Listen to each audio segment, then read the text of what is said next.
eres Tony Zúñiga y bienvenidos a un nuevo episodio. Cool. ¿Qué onda, gente? ¿Cómo están? Bienvenidos a un episodio más de La Mente Despierta. This is a special occasion, our first podcast, my first podcast in English. Jack. Cheers. Thanks for being here. Cheers. This is actually my first time drinking whiskey too. I mean, not my first time, but like with this combination, I usually drink it just like straight on the rocks. My man, thanks for being here. Yo, thank you for having me. I very much appreciate the opportunity. No, I do appreciate you. So Jack is one of my best friends here. He's very smart, very intelligent. You had amazing stories. You were in Germany for a couple months.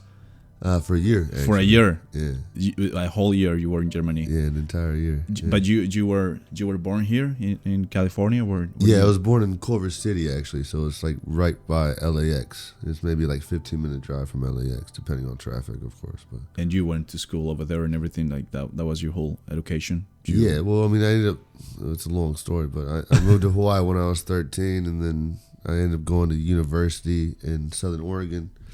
University? Yeah. What did you study?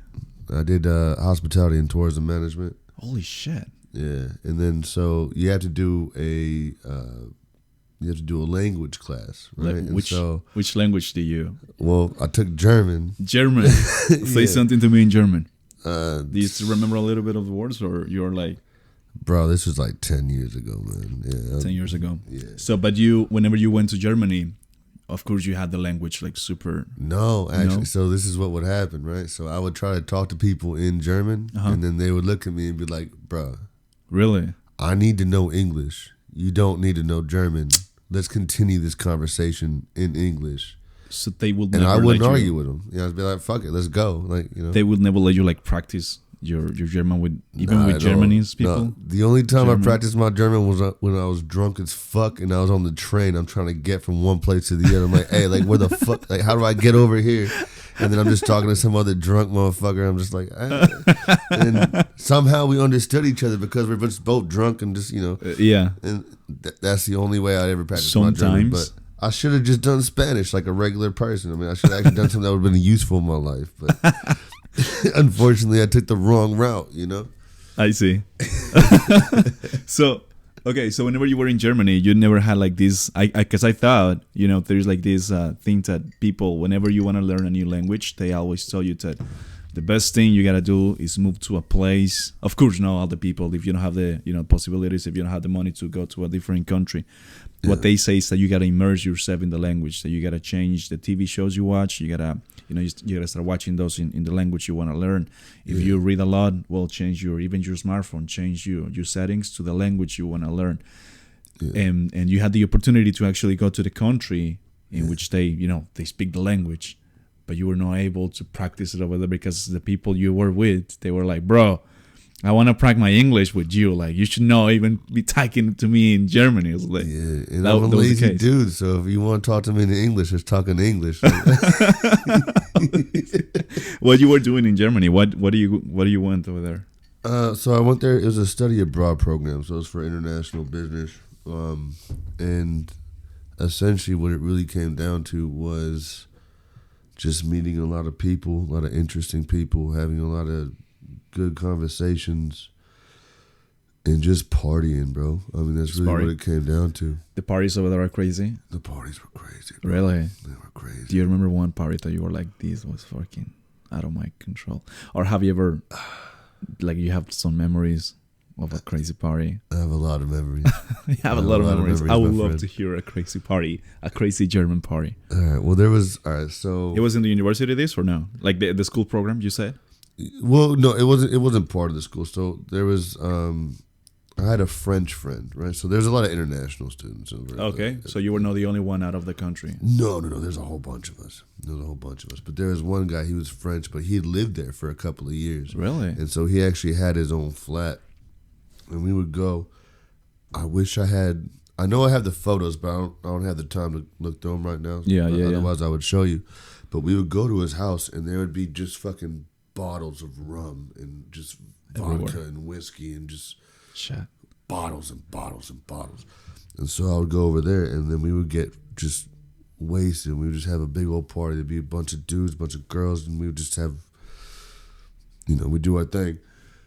And then there was one night I got drunk as fuck, and I couldn't find my way out. And so I actually kicked the door down. Out of the house. Out of the house. So it was a big house. Yeah, I ended up in like the basement or something like that. Fuck. And I just kicked the fucking door down. Like I broke it down. And then I had to walk a mile back to my place. And it was like By 4 or 5 in the morning. And I'm just fucking wasted. I'm just staggering, you know? I finally got home. I passed the fuck out and then had to be at class at 10 in the morning. You know what I mean? So like I got like 4 hours of sleep potentially.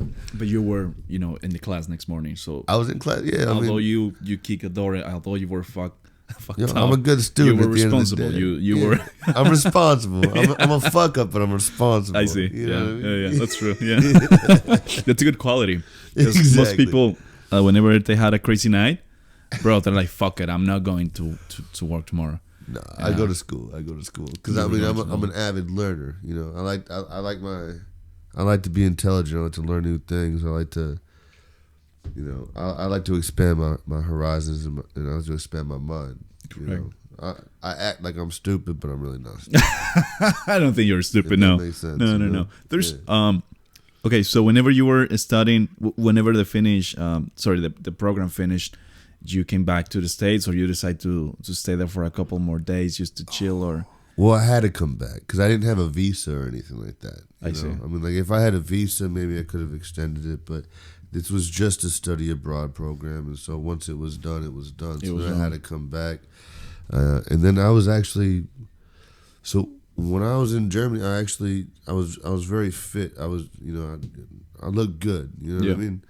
And when I came back, I ended up moving in with someone that I thought was a friend, and they ended up just being annoying as shit.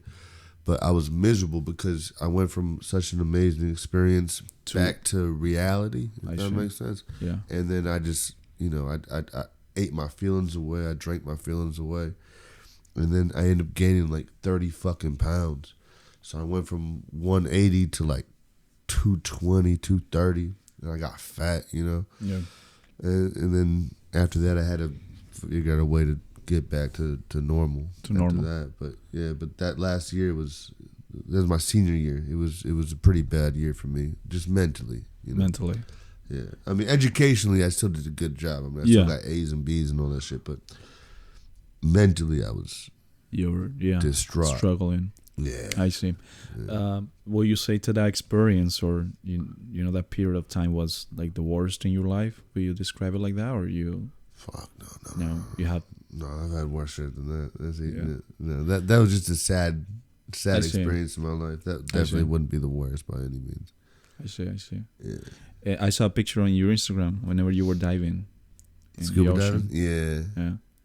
How do you learn? That's hard.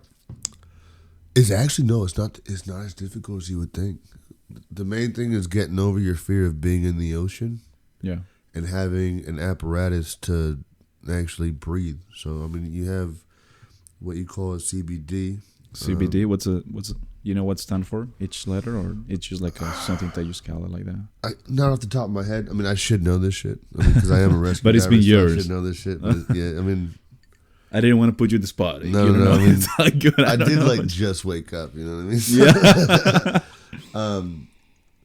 I could Google it, but I'm not going to Google it because that'd be cheating. It's a good. But basically, a CBD is what it is. It's an inflation device, and so you have it on your back, and then you can blow air into it, and then it gives you air, so that way you can essentially control where you're at in the water, right? So you can you want to keep yourself at least a little bit above the ground, but you want to be down enough, right? So and then if you need to inflate it, then you can just fucking pop up to the surface. But you don't want to do that either because then you're going to get the bends, and you get the bends, you're fucked. But I started doing that when I was 15. Sorry, long you story. Started doing it whenever you were 15? Yeah, I started doing it when I was 15. Really? Yeah. I've been blessed. How do you learn that? Well, I started taking classes. Oh, you start taking classes? Yeah, you got to take classes. At 15? Yeah, 15 I took classes, yeah. That's really cool.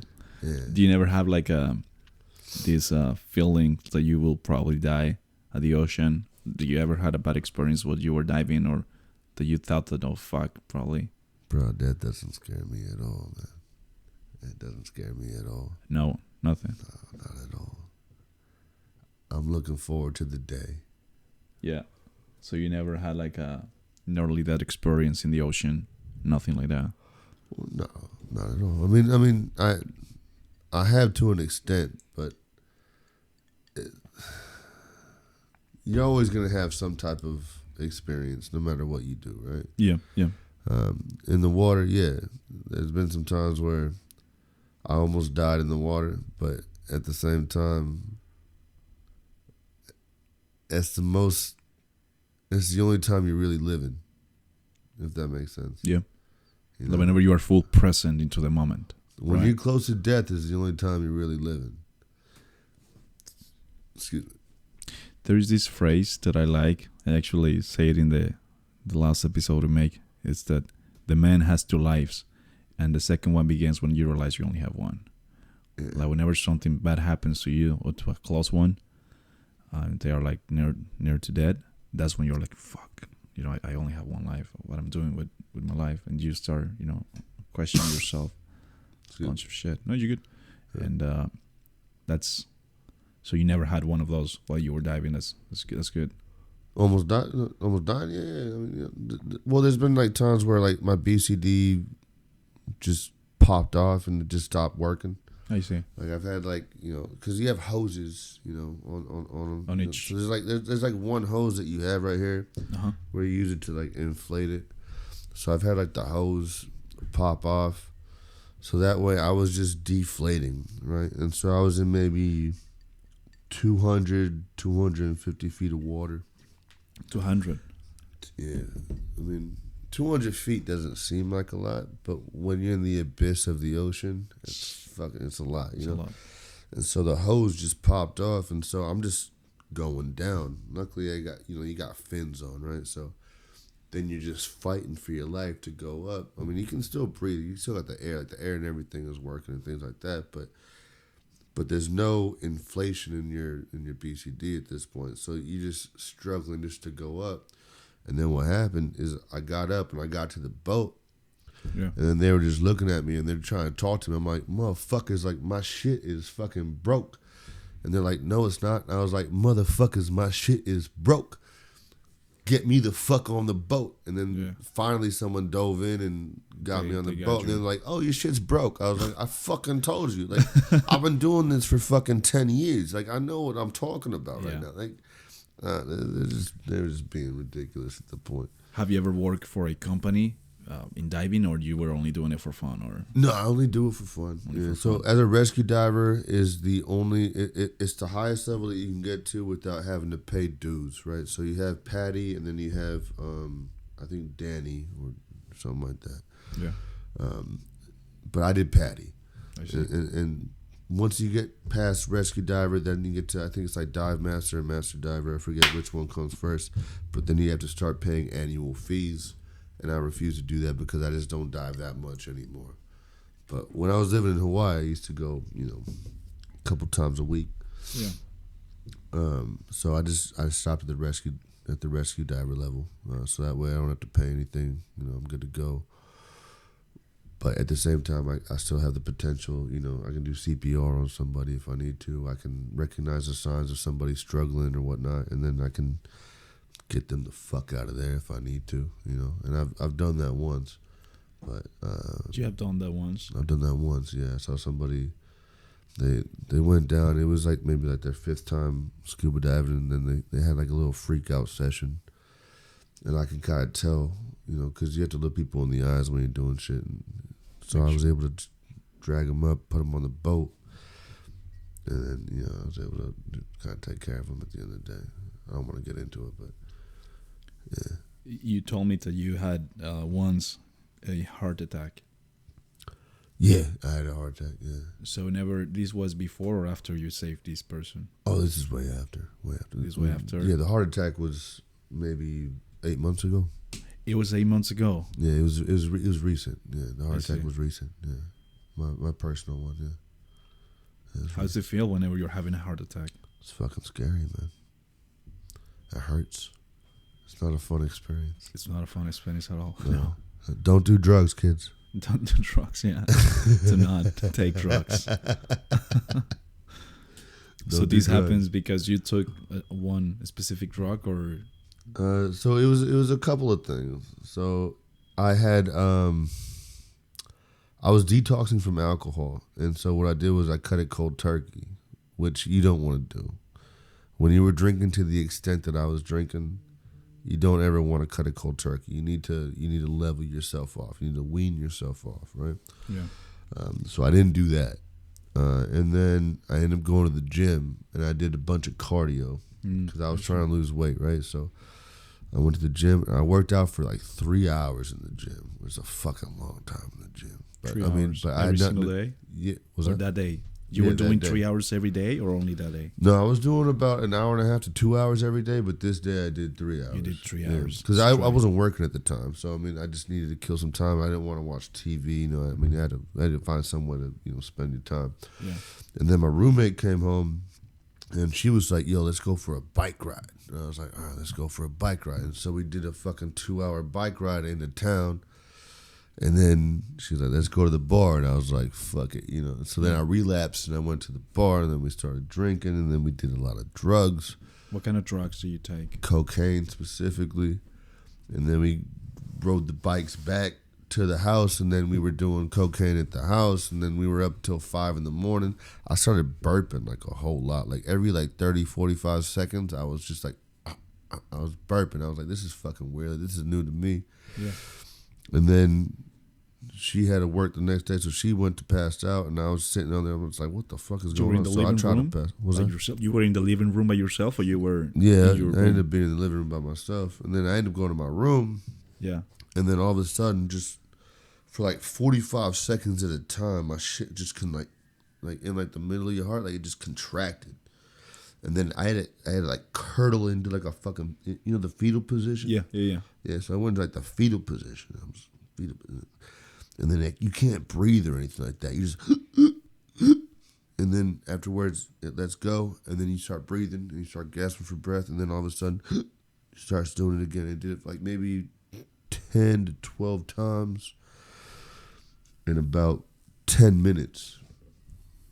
So I mean, they lasted for 30 seconds at a time, but the shit was scary. And then so I drove myself to the hospital. You drove Yeah, I to drove the myself. hospital. Yeah, I drove myself to the hospital. How were you able to drive? Were you? Not well. So you just grabbed the keys. Of course you were. I'm guessing you were freaking out. Oh You yeah, were so yeah. scared. I was scared as hell, man. Yeah. So you were looking for the keys, or do you remember how do you get into the car? Well, so what I wanted to do is I wanted to call a couple of people, but then I realized everybody that I knew was at work, so I didn't want to bother nobody. So So you didn't want to, but you were that bad. yeah, well, look, man. I refuse to be a nuisance to anybody, if that makes sense, right? Even in those scenarios when your life is in danger and you could potentially die. I'm willing to die at any time. I don't give a fuck about that shit. I was only scared. So this is my main thing. Yeah. I refuse to die before my dad, and I refuse to die before my grandpa. Those are the only two beings that I can't die beforehand. My grandpa already lost his daughter. I can't let him lose his grandson. I see. Right? Yeah. And my dad, he may not be my biological dad, but the man raised me, Yeah. and he got sober for me.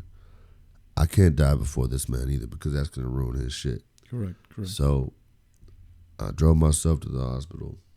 Once they're both gone, I don't give a shit after that. But in the meantime, in the meantime, while they're still around, I refuse to let myself go before them, because they can't lose me, because they're good men, and they've already lost enough, and I don't want to be another thing that they lose, because I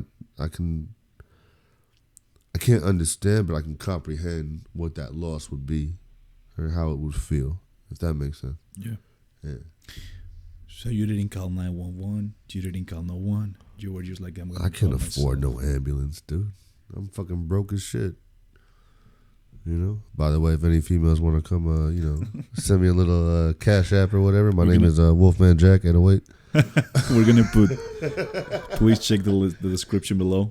We're gonna put a link, so if you want, you're free to.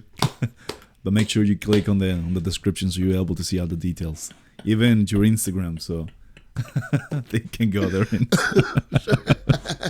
How to do the plug? That's freaking funny, man. So.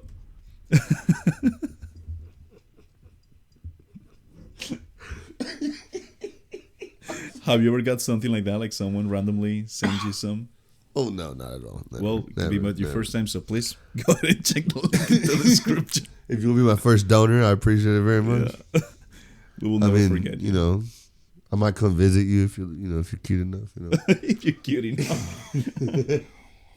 never mind. You have to be cute. So That's fine. you drove yourself to the hospital. I drove myself to the hospital. What happened whenever you arrived? Did you, at any point, you were They put me in almost a crashing? wheelchair. Yeah, they put me in a wheelchair and they drove me up. They not drove me up, but they they walked me up. Carry you. Yeah. Yeah, and then they did a bunch of tests and things like that, and then it ended up being fucking $8,000, dude. And I didn't have insurance, so and I told him from the get go I don't have insurance. $8,000 for everything. It was like $8,000, well, 8 to 10. I see. So whenever all this happens, you never get into the heart attack. They were able to. You never died or you never passed out. No, I mean at that point the heart attack had already passed, so there wasn't much they could do. I mean, But they this were. This is why the hospital system is fucked, right? Like if I had the heart attack, but it was done. So there's nothing else they can do really. At that point, they can just give you advice, be like, all right, like stop doing drugs, like fucking take care of your body. They put some IVs in you, they give you some pills to take. But unless you're like the middle of it, it's bullshit to go to the hospital as far as I'm concerned. So like I'll never go again. Right? Like at that point I say fuck it. You will never go again to the hospital, even if you're having another.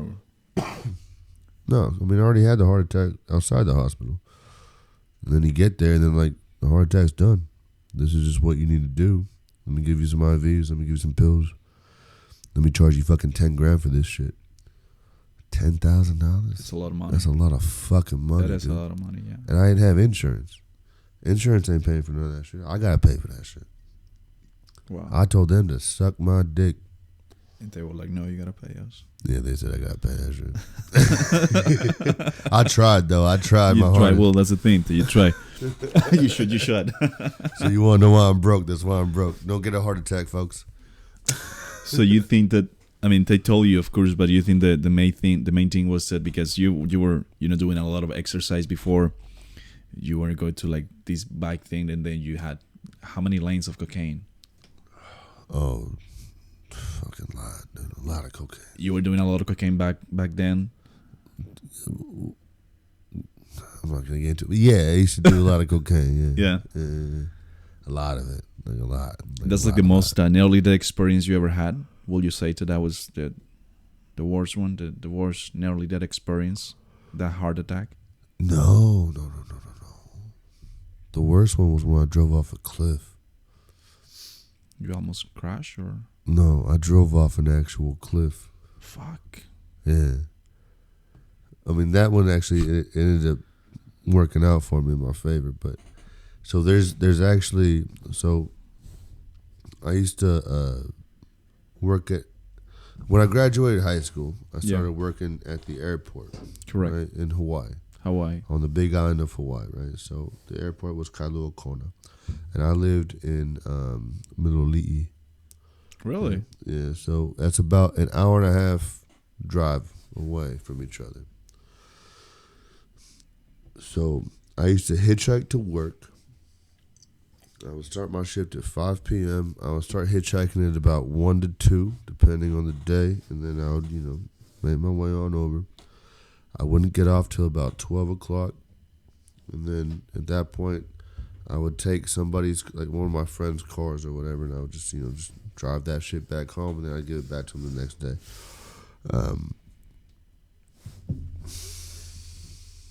There was one night where it's raining super fucking hard. I had my dad's car that day, actually. So I drove my dad's car over, and I was driving it back. And then there's a lot of curves. It's a one-lane road, right? So you have one car. Correct. So one-lane roads. And I was driving around, and there was a big-ass turn. And I turned the car to the left, but the car didn't go left. Oh, shit. Yeah, and again, there's crosses already on this motherfucking thing, right? So like, there's dead motherfuckers that drove off this shit. Yeah. So I turned the car to the left, car didn't go left. I looked up in the sky, I put my hands off the wheel, took my feet off the... Well, first I had my feet on the brakes. Yeah. And then I realized that wasn't going to do shit. And then once I realized I was going over, I took the feet off the brakes, put my hand in the sky and said... Make this as quick and painless as possible, big guy. That's all I'm going to ask of you. And I walked away with scratches. Shit. I got lucky as fuck on that one. I don't know how it happened. I mean, I know what happened, but I don't know how it happened. So, how long ago this happened? I was 17 at the time. You were 17. Yeah, so this was 12 years ago. So I'm 29 now. Yeah, 12 years ago. 12 years ago. Yeah. Holy shit. Yeah. So that was the worst experience you had based on nearly that. That was the scariest. It was super. Oh man. Like I don't know if you ever done it, but if you drive off a cliff, that shit ain't fucking fun, dog. Yeah, no, it's not fucking fun. Do not do it. Do not even try it. Yeah, that shit was not fun. It was not a fun experience.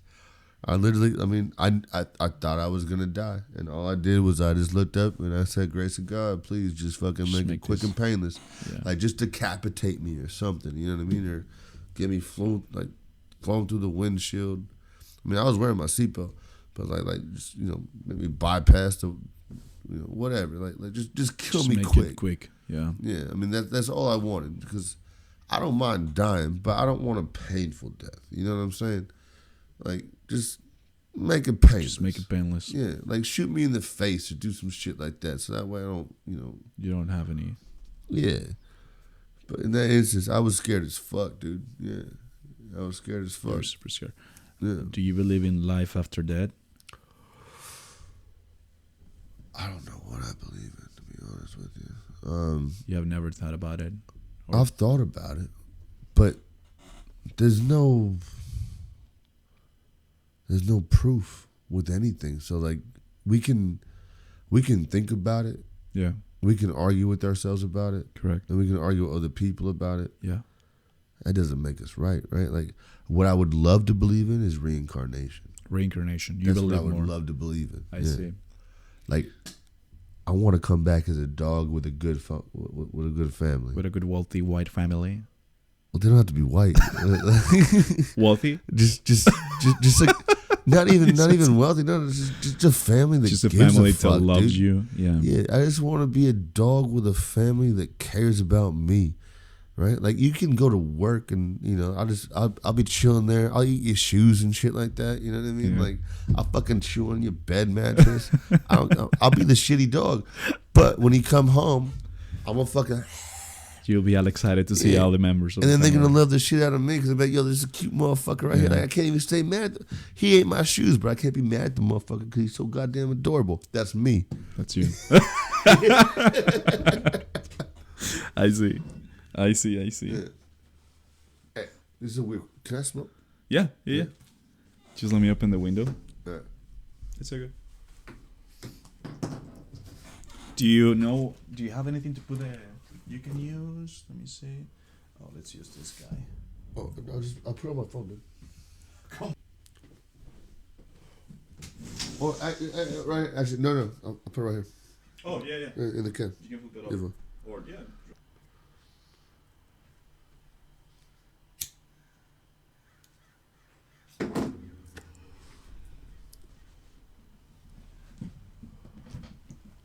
You can.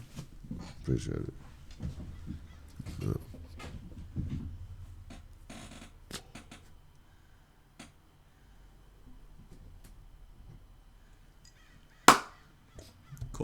we're back. Sorry about that. No, come on, don't be sorry. This is your show. You're the guest. So, Oh, I forgot about the hockey game tonight. No. What? I'm going to a hockey game tonight. Oh, yeah.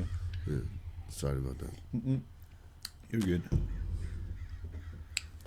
So you believe more in reincarnation than, going to paradise, or, what most people say about it. That's interesting, because most people, what I like about the Chinese, no, it's not Chinese, Buddhists, I like the Buddhist religion. Buddhist the Buddhist religion I- is my favorite. So do I. I think for all of the religions, I'm not a religious person. I'm not a Catholic, although I was born and raised in a Catholic family. Yeah. I don't follow some of the stuff. I actually don't. I'm not a religious person. Although if I gotta choose one religions, of all of the ones I know, I will choose Buddhist. Well, let me ask you this: what's your definition of the Buddhist religion? Like, how do you feel that? What I like is that they be like, hey, instead of you being a good person, so you can have access to paradise after that. The Buddhist people are like, no, this is paradise. So you gotta be conscious. You gotta be, live in the present. You look outside right now. That's fucking paradise. That's paradise. Yeah, look at the sky. Look at the place we live right now. It's we can beautiful. go to the beach. We have there's people that they died and they always wish seeing the ocean. They have never seen the ocean before, and they, sadly and unfortunately, they pass away, and they will never be able to see the ocean.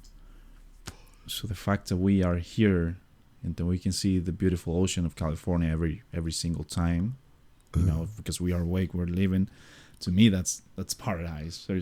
That's my perspective. I'm okay if you have a different perspective. I'll respect fully to different opinions, and I respect all the other perspectives that people might have. But yeah, I'm not a religious person. But if I gotta choose one, I will go to Buddhist. That's a really good one. I like the Buddhist because it's all about being a good person. It is. That's really what it comes down to, right? So every religion, at the end of the day, is all about being a good person, but there's always circumstances that come with it. You have to do certain things. You have to follow certain rules. I'm a rule breaker. I mean, that's You're a rule breaker. It just comes naturally. I'm a piece of shit at the end of the day, but I'm also a nice motherfucker. Yeah, and you are. I will treat everybody with respect. Yeah. And the way I look at it is, if I treat you with respect, and I love myself, and I love you, whoever I'm talking to, whoever is around me, if I can show love to you,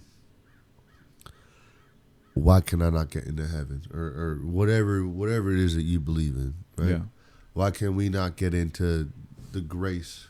Or for example, gay people, right? I don't give a fuck if you're gay. You can I do don't whatever give the a fuck fuck if you want to you're do with gay, your life. or if you like whatever you like. At the end of the day, if you are a good people, or if you, that's what I don't like about religions. They put like a lot of restrictions and limitations. My best friend is a lesbian. Bro, I've been surrounded of gay people all my life, from my family members. Some of my friends are gays, which I don't give a shit. It doesn't bother me at all. Dude, live your life the way you want to live it. Just be. You a only good have person. one life. Yeah.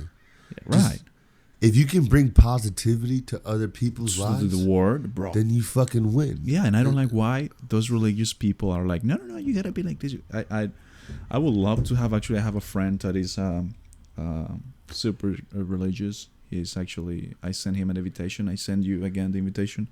I would love to talk to him respectfully, because I say I respect any perspective, but I would like to just talk to him about those topics, because to me, just like, it doesn't make sense that, a people like God that loves you indefinitely will be like, oh yeah, I do love you, but you cannot be sucking cocks. It's like, bruh. Well, I mean, at the end of the day, which if you can suck whatever you want, you're free to. But at the end of the day, doesn't God make all of us? That's what I'm saying. Right? That's what I'm saying. If God makes somebody and that person feels as though they need to, or they want to have sexual relations with somebody of the same sex, didn't God make that person? Yeah. And I understand that, right? Biologically, the main purpose of us being alive is reproduction. I do understand that that's the main purpose biologically. Although, it's each individual decision. You can decide if you want to do it or not. You can decide which person you want to do it with. You can decide if you even want to, adopt a child. Yeah. So- So my thing is this, like, I don't want kids personally, Yeah. right? Now, I mean, any Latinas that are they're looking at this right now. Please check the link in the description. Any Latinas? Do you have any You know, other Jews Latinas? If you want to change my mind, fucking, if you don't want to wrap your legs around me and say, be my baby daddy. I'm gonna leave your Instagram and as well your Venmo. Wolfman Jack 808. That's funny. But yeah, that's the main thing in my perspective with religion. I would love to have or to be part of a religion, because at the end of the day, religion is only a philosophical perspective, right? And it helps a lot. Yeah. It helps a lot. A religion, a person that just lost his child, a person to just lost his family, that is going through struggling, addictions, whatever, you name it. Yeah. And whenever this person get closer to any religion, anyone, the fact that you feel that you are welcome to someone, to a group of people, the fact that you are welcome, the fact that you start reading the Bible. I have read the Bible multiple times, and it's a great book. It's a really great book. But I've never read the Bible. You never read the Bible? I've never read the Bible. It's a great book. It's a really, I like some stuff that it says, but I like to take it only as a philosophical questions or philosophical answer. So to me, the Bible is a philosophical book. That's it. It's not a religious book to me, to my perspective. But because he answers some deep questions about our existence. That's right. Yeah. Although I don't like some of the requirements that you gotta follow if you want to be part of that religion. I don't like they put some limitations and they literally just put a fucking barrier between people. Yeah. When they should be like able to all of them. You are welcome. You're welcome to, because I create you, and because you are all my sons and daughters, and you are. I'm the father. You are my children. I'm the one to create everything. Just that's the only thing I don't like about religion, and the fact that they sometimes they have a lot of fucking money, and they can start doing some charity, as Jesus Christ was doing back in the day, as the Bible described it, how he was giving food to the hungers and everything. He was helping the ones that are sick, and you don't see that anymore. You go to fucking Rome. You see where the Pope lives, and bro, it's wealthy. It's wealth. Well, so the way I look at it is this: if you're a good person and you live your life as a good person, that's all that should matter at the end of the day. It doesn't matter how you live your life. It doesn't matter what you do with yourself. Yeah. Live your life the way that you want to live your life. Yeah. Who am I to judge you for living your shit, right? Like, dude, I'm a massive fuck up, right? Like, I've done a lot of stupid shit. I've done a lot of harm, but I've also done a lot of good. Yeah. But at the end of the day, I try to be a good person, and I think that at the end of the day is what it really comes down to. Correct. Who am I to judge anybody else? Correct. Yeah, who cares? Who cares, dude? Live your life the way that you want to live your life at the end of the day. But as long as you lived your life in a way that you think was positive, and the way that I really look at it is, if you can bring positivity to a stranger, bro, that's the best. Then you've done some good in the goddamn world. Yeah. And that is all anybody can ask for. Yeah. I don't care who you fucking. I don't care I don't care what you doing with your shit. As long as you can try to bring some positivity and you can try to just love everybody for who they are, then I think that you're a good person. Correct. We're all gonna fuck up at some point. We're not perfect. Perfection doesn't exist, and the beauty is in the eye of the beholder. Exactly. So for what reason should you be? There's this really good book that talks about how are you gonna fuck that up in your life, no matter what you try, no matter how hard you tried. Yeah. Perfection doesn't exist. So instead of every single time try to be perfect, you should be trying to be better than the last version. You're able to see in your own life. You're able to see the things that you like and the things that you don't like. You're able, if you can, you can change those. I'm not saying that, of course, if you have money or if you had any other resources, it might be way easier. Yeah. Although you can make some small changes. And so that's the thing. I don't believe that there is life before death. I believe that it's over. I don't even believe in reincarnation. I don't neither believe in anything. To me, it's just like whenever you kill a spider, for example, whenever you kill a spider, Yeah. you're not thinking of, where the spider goes. There's like heaven for spiders. No, it's just a spider. It's over. Her life is over. To me, that's it. And to me, that makes me live my life more consciously every single time in the present. Be thankful for what I have. Be like, shit, I'm a lucky motherfucker. Yeah. And yeah, I might not be like super successful at this point, but having this ideology helps me a lot to number one, be thankful, and number two, be like, okay, I have an opportunity every single day. I wake up, it's like, bro, my sister is in a coma. I tell you, Yeah. she's not able to move her body. She's not able to go for a walk. She's not even able to drink water by herself. That's right. Yeah. I am.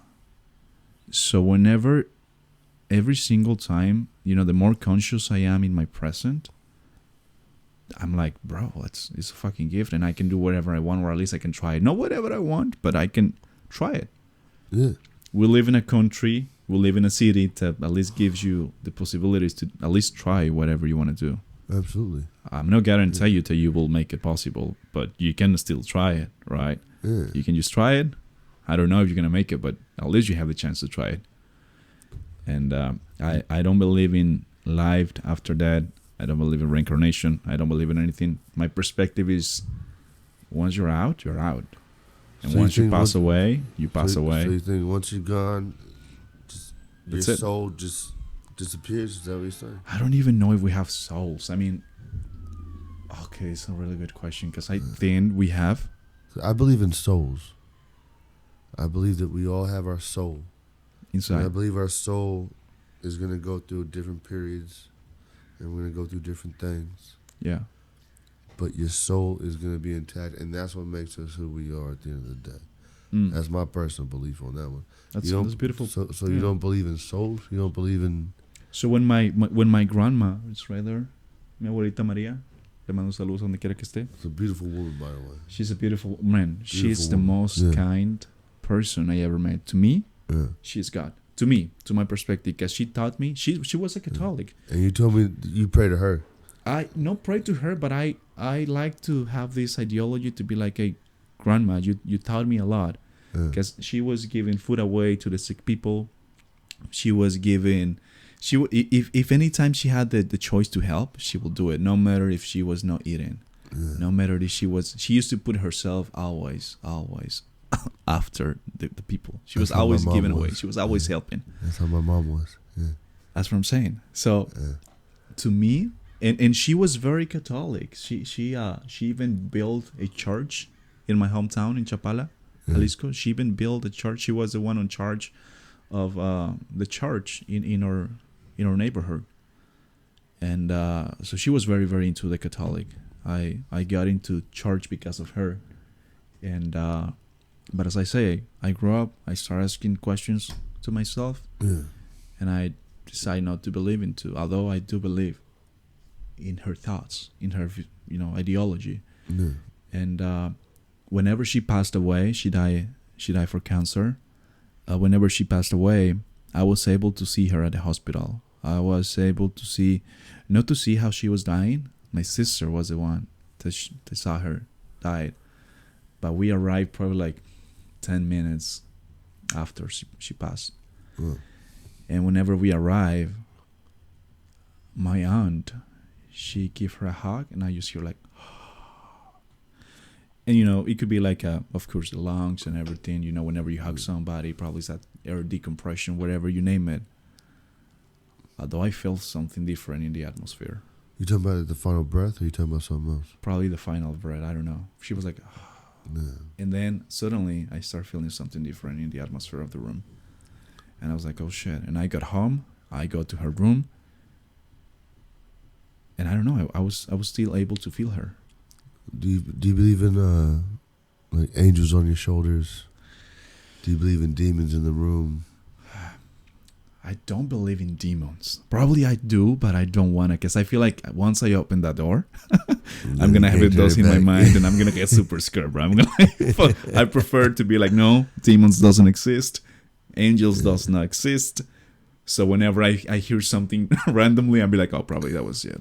Because, I mean, to turn one down, it means to turn the other one down. I see. Yeah, you cannot have darkness without the light. You can't have angels without demons. No, it's the yin and yang. Yeah. I believe in both. I believe that there's demons. I believe that there's angels. I believe that my mom, once she passed, she's an angel on my shoulder. Oh, that's a great and she's philosophy. taking care of me. But I've heard knockings on the wall when I'm sleeping. Correct. I've heard growls.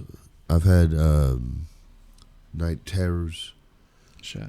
Things like that. You know what I mean? So, like, I believe that there's both. I believe that there's good and evil. I believe that you're going to have people that care about you, and you're going to have angels on your shoulders that are going to take care of you. But I also believe that there's going to be the opposite side of that want to take you down as well.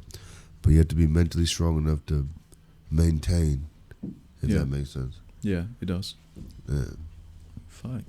I see. Yeah. Yeah, to me, that's my perspective and my ideology. So, I don't know. I will say that I'm scared of dying. Why? Probably because I'm young.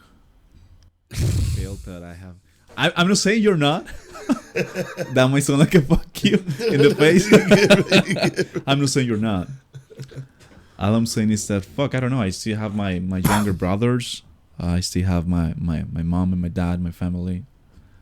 Yeah. And one part of my life is like, fuck no, at least I'm scared of dying at this moment. I believe that you say you don't want kids. I do want kids. I don't want kids. I want to have at least 4. No, that's a lot, bro. Probably 3. Well, 4 isn't that much. It's not like you're saying you want 10 kids. You know? Oh, bro, I have 4 a friend. 4 kids is reasonable. I have a friend down in Mexico. Saludos, Alberto. That guy, that motherfucker wants to get 8. Yeah, that's a lot. 8 kids. 8 kids, and he's like, bro, I'm not getting married unless my wife say like, all right, I'm done. Let's have 8. Yeah, I think like 4 kids is like the end it's of good, huh? reasonableness. Yeah, it's reasonable. You are literally having 4 kids. Yeah, that's not bad. That's not too bad. Yeah. And I'll say this too. I mean, just because I know you as a person, you would be a great father. Oh, thanks a lot, Jack. I mean, I do want to be a good father. Although I'm not gonna be perfect, because perfection again. Ain't nobody perfect. Ain't nobody. But you would care. Yeah. And you would give a fuck, and you would try. Yeah. And that's all that anybody can ask for at the end of the day. Yeah. Right. So you would be a great father. And thanks a lot. You will do a great father too, man. Come on, Jack. I know you too. I'm saying the same way, the same thing you tell me. I tell you the same way to you. I know you very well as a person. Yeah. I will say so. And I know that if I know you don't want, but let's say you hang out with a girl, you guys love each other, and then suddenly, boom, she's pregnant. Plan B.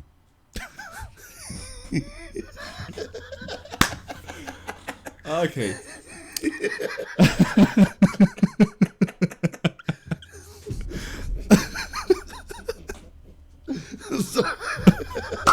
You're good. It's okay. It's totally fine. For real, it's okay. Sorry. Goose Rabbi. Okay, I see. But no, if at any point, I think for whatever circumstances you will become a father, I think you will do a great job. Better than some of the fathers that are out there.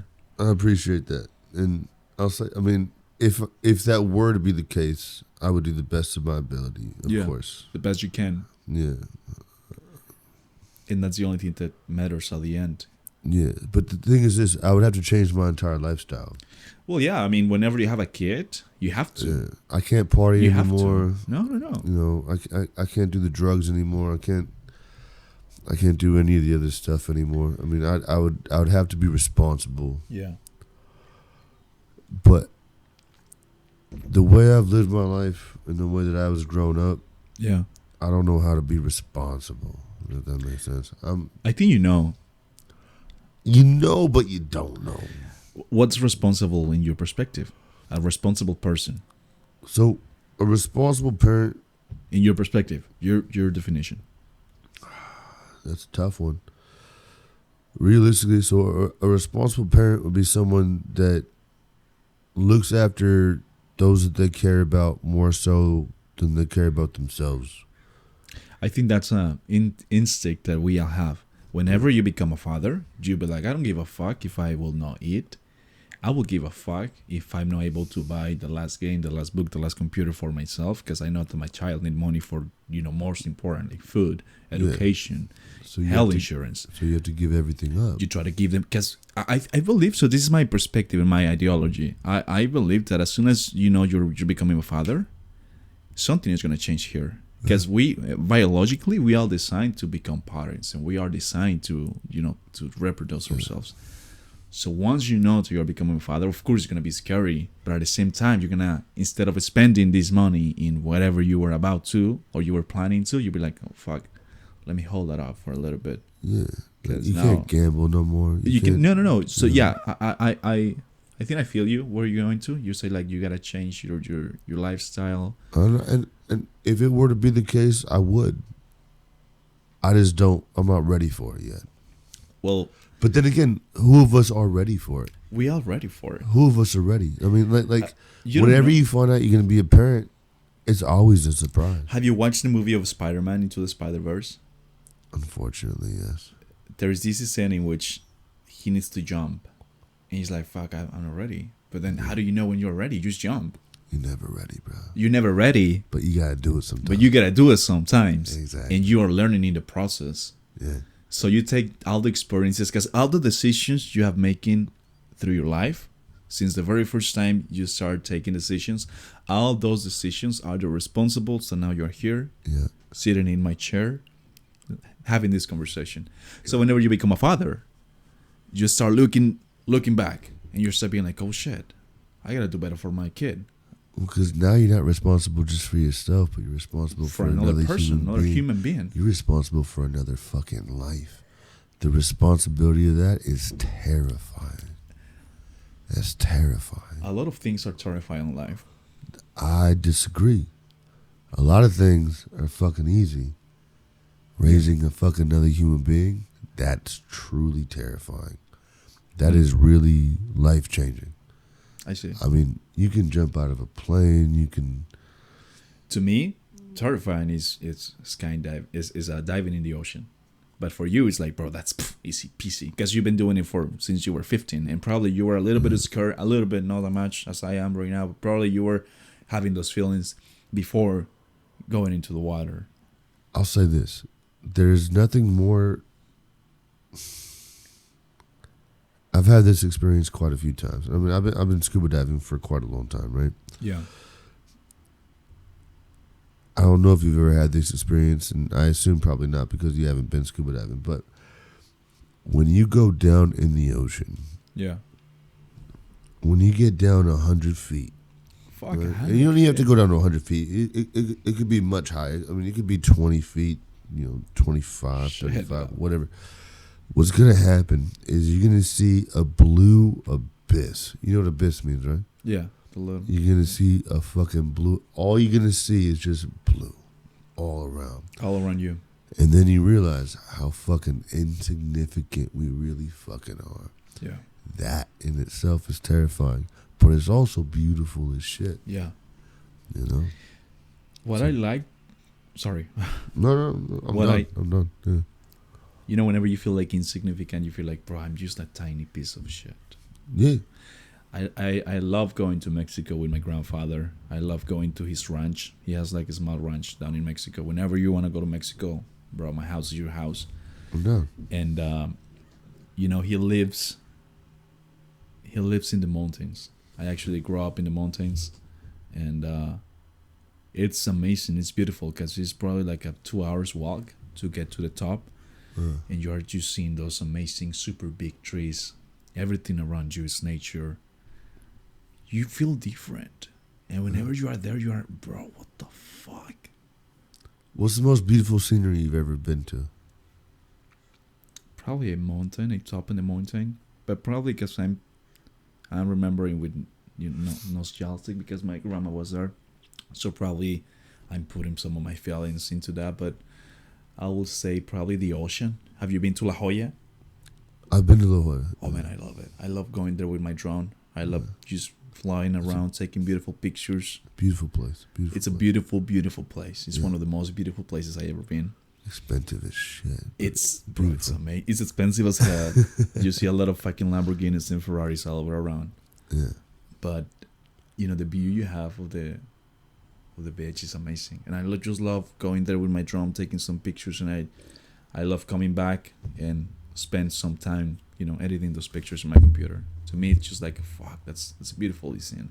Although I would say probably Mexico in one of those mountains, because to me, especially when it's cloudy or it's kind of foggy, bro, I just love it.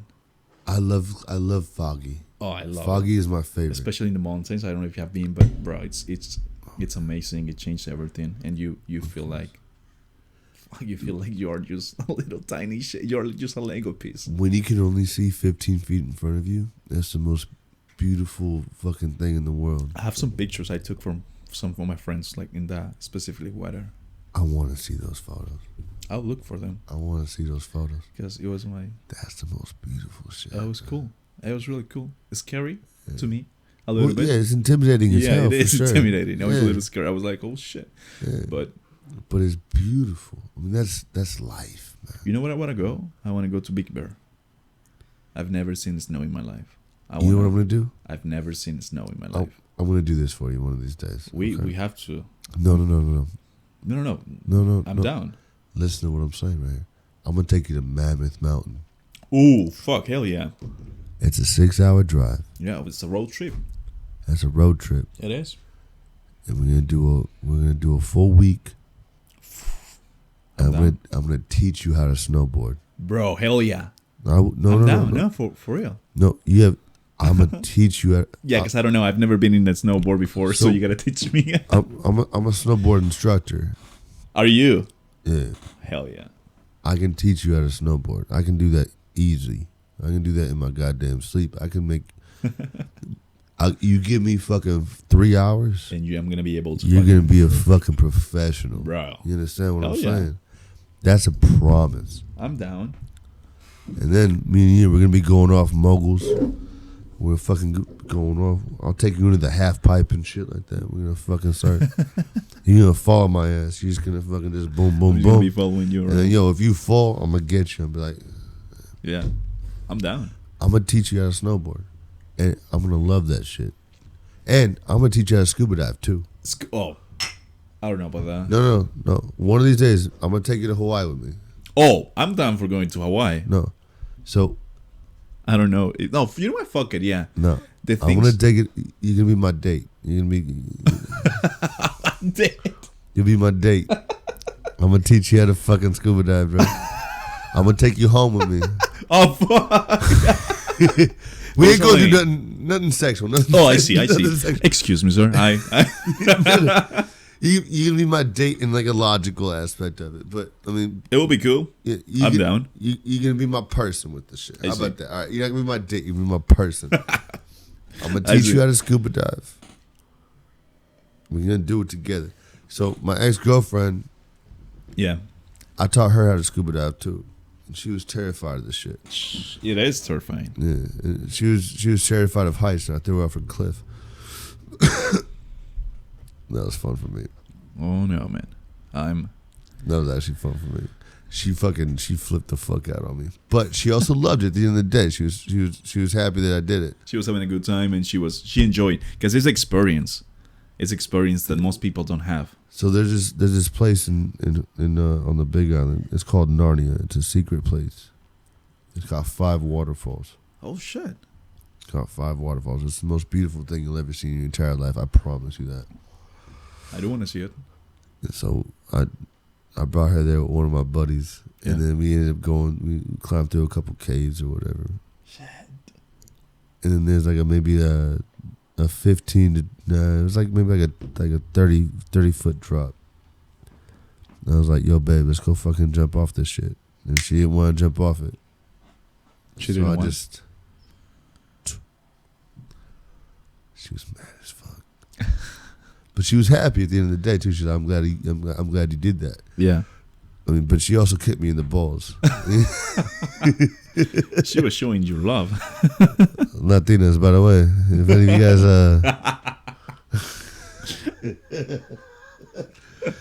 and you guys like cliff diving, hit me up.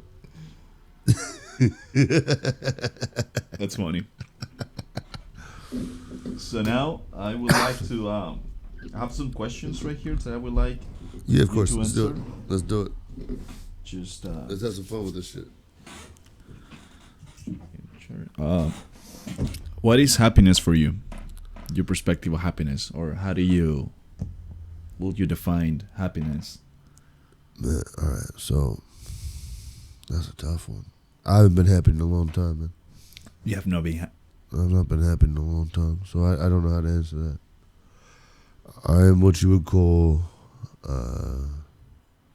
self-deprecating. Let me rephrase that. Yeah. I'm a miserable motherfucker. But miserable motherfucker. Will you say that you are a miserable person? I believe so. However, I try to bring joy to everybody around me. But me personally, I haven't been happy in a long time, man. Not me personally, not to my soul. But what brings me joy is bringing joy to other people. And so that's what I try to do to the best of my ability. And I think that's why people like me, is because I try to bring them joy. Correct. But at the end of the day, I personally don't. I haven't felt joy in quite a long time. It's a sad thing to say. Just to get real with it, but it's not like a depressed. I'm very depressed. Yeah.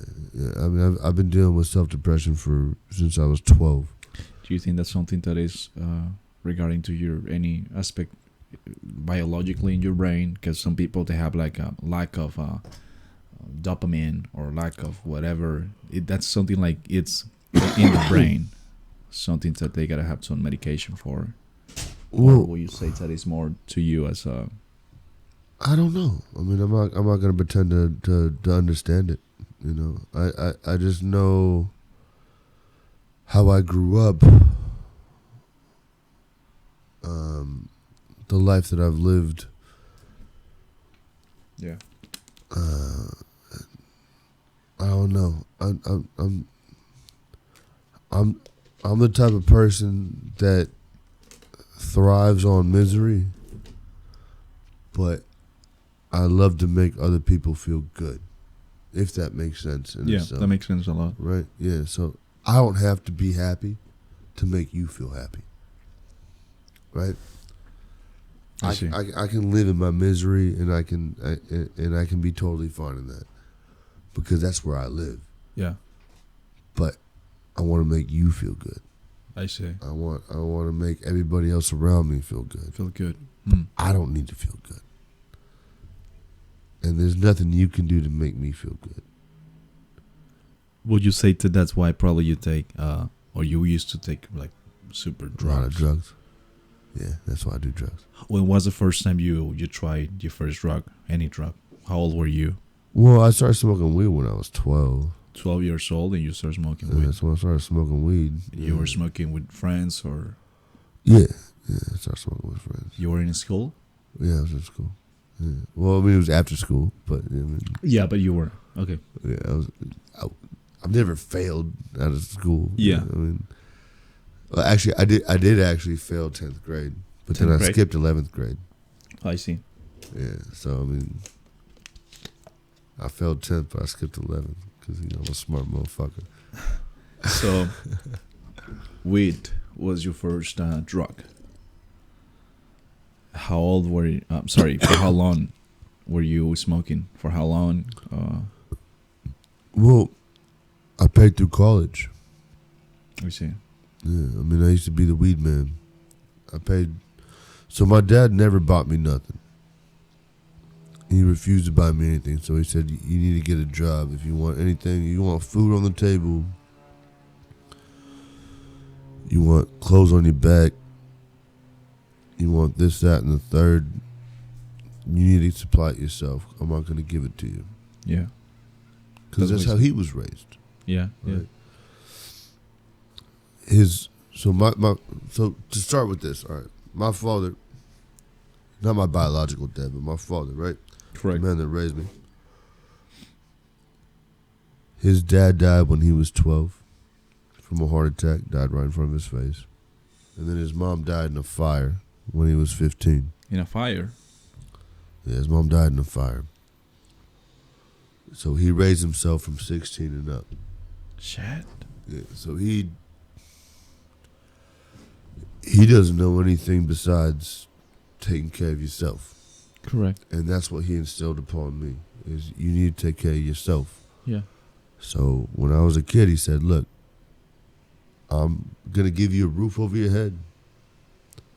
Anything else you need is on you to supply. You want food, you buy your food. You want clothes, you buy your clothes, whatever the fuck it might be." So that's why I started getting into the drug game. So, I started selling weed, I started selling coke, I started selling other miscellaneous shit. How about alcohol? How old were you when you first drank alcohol? I didn't start drinking until I went to Germany, actually. Oh, I see. Yeah, So you not until I was first- 21. You first start with weed and then you switch or you move up to coke? You start It was weed, meth, and coke. which one you try first, the meth or the coke? I did meth before I did coke. Really? Yeah. Okay, how do you get in touch with meth? What is meth? Meth is, technically it's methamphetamine. It's crystal. It's like a pill, or I never seen crystal in my. It's hard It's to like a explain. rock? It's Or is something you can it's fucking crystals, dude. Really? it's Like just crystals. crystals? You get them in a bag, yeah. So How do you take those? I used to get a fucking half ounce for like fucking $100, dude. $100. But also, I knew the supply of the supply. I knew like the main man that was on shit. I see. Yeah. That ruined my life for quite a while. How old were you when you first take it? I was 18 when I first took it. 18 years old when you first take meth. When I first took it. Yeah, I was selling it before, but I didn't start smoking until I was 18. Yeah. Yeah. How do you take the crystals? Like, do you smoke them or? No, it's like, you know what a crack pipe is? Yeah. All right. So what it is, it's a pipe, right? So you have the tube, and then you have a bowl. I think I've seen those here. in Breaking Bad. Then you have a bowl right here, and then you have like a little Yeah. hole right here. So what you would do is you would grab the meth, and you'd put it in the fucking When you light it up. in the thing right here, and then what you would do is you smoke it. So you light it from the bottom, And then you turn it.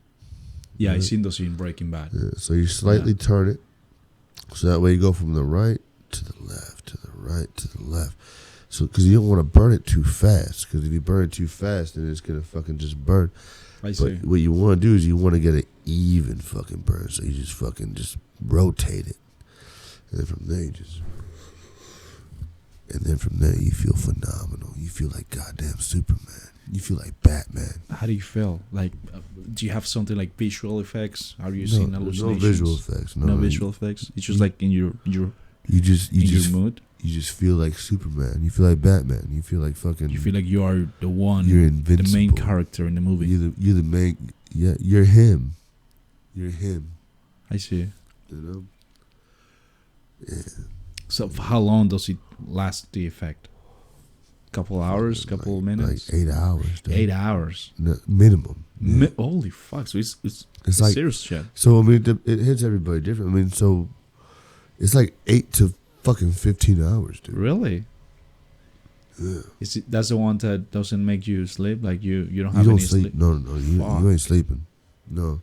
That's when you start getting fucked up, is because you hit it, and then you love it. You love it because so it makes much. you feel so You goddamn love the good. feeling, yeah. And then you don't want to stop smoking it, and then so you keep smoking it. Do you keep And then smoking he don't every smell- 8 hours? Huh? Do you keep smoking every 8 hours, or you smoke whenever you are? No. Do you want to keep smoking even whenever you? You take that first hit, Uh-huh. you taking a second hit, then you taking a third, then you taking a fourth, then you taking a All those fifth. in a row. You smoking that shit, dog. You smoking it. I see. Yeah. There's no breaks, cause you just fucking. It gives you such a dopamine hit. Yeah. You're not giving that shit up, so you just keep on going. It's the most beautiful thing in the world, but it's the most dangerous thing in the world. You can't explain in between. Unless you've done it, you won't understand. Do you have an abstinence syndrome after you quit? You have a what? As how do you call it? Whenever you quit something and then you feel like shit.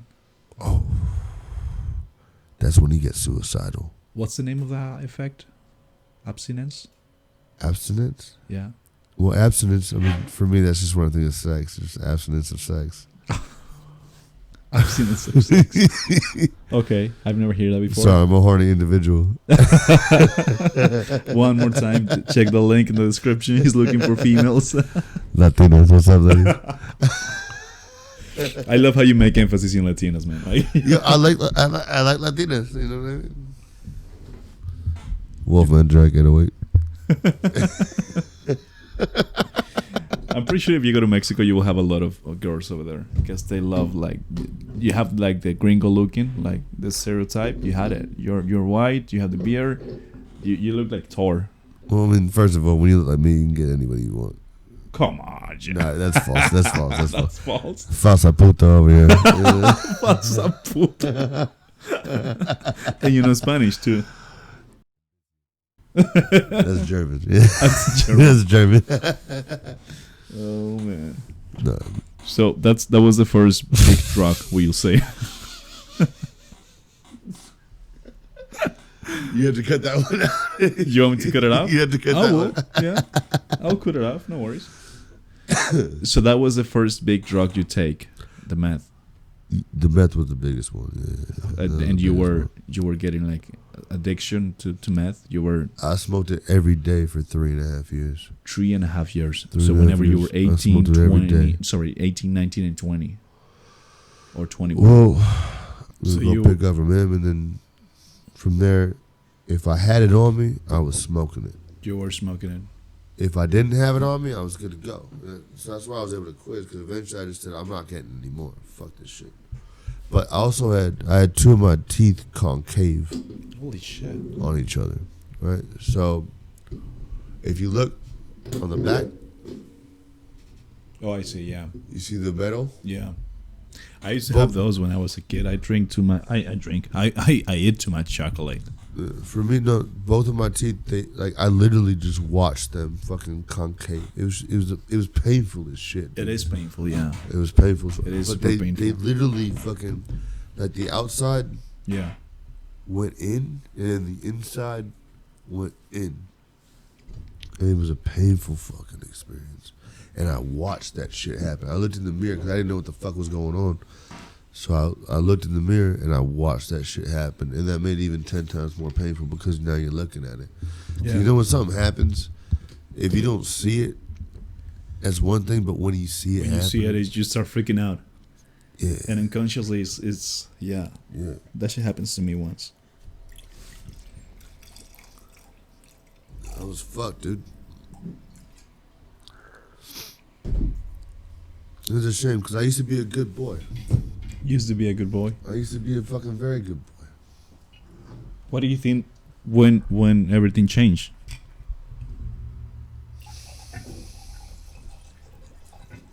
Nothing. When was the day whenever you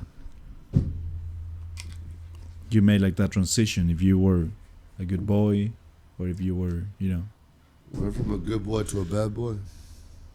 Well, I don't think you're a bad boy. It's just like you just haven't, you start getting drugs.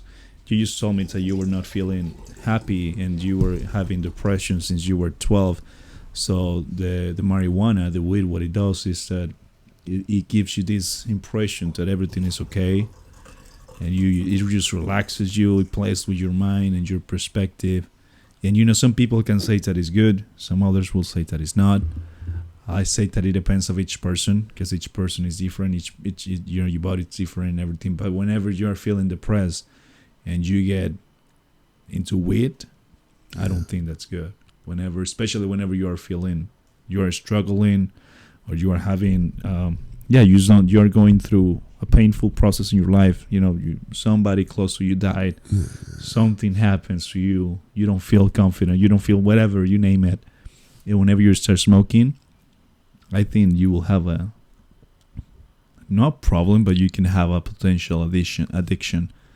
And because I smoke weed, the first time I smoked weed, I smoked it. I was probably I was not even 21.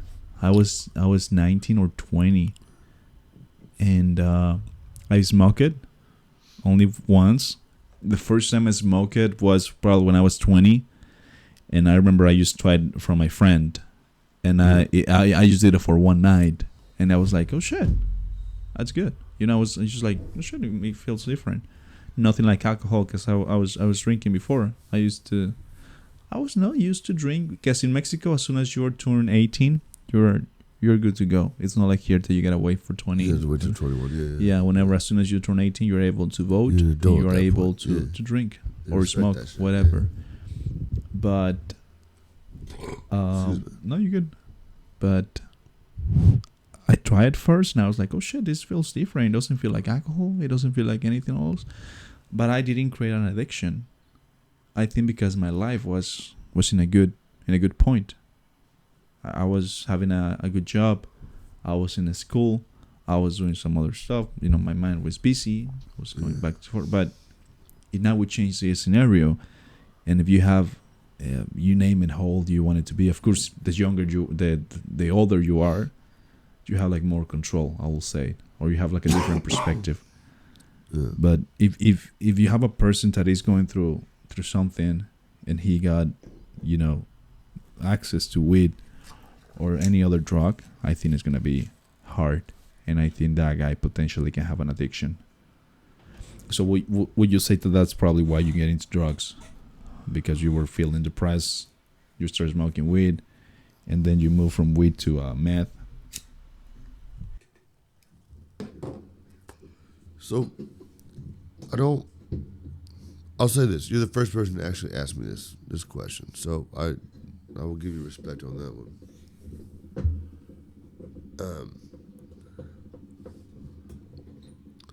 My life is very equal to a lot of fucking people. So I'm not trying to act like I'm special in any of this. This is just how my life was and how it, and how I reacted to it.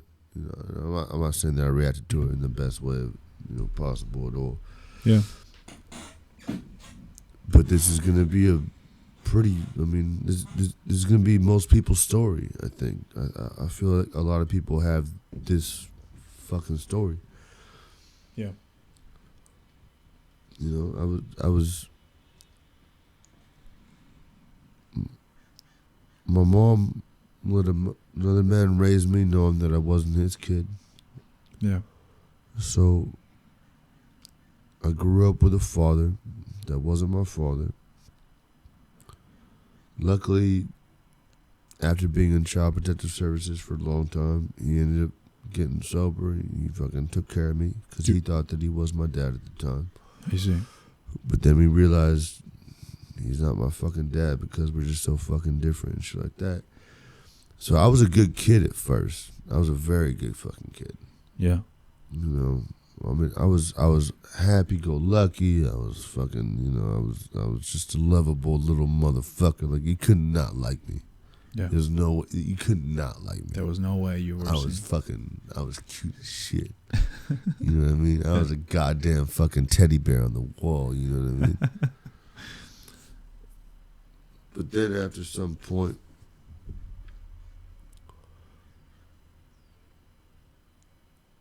life got to me, and then I started getting into teenage years, and then you start fucking fighting the one person that actually gives a fuck about you. Right? Yeah, you start fighting that person, and then it gets progressively worse. I don't know. Eventually, what happens is you try to escape your reality. Is really what it comes down to being. That's what drugs do. Your reality. Yeah. And the weed was the first one. That was cool. And then the whole got into the game. Yeah, so I got recruited by Hawaii. How old were you? I was 16. Whenever they recruit you. Yeah. And then you gotta do some shit. But I mean, you feel like you're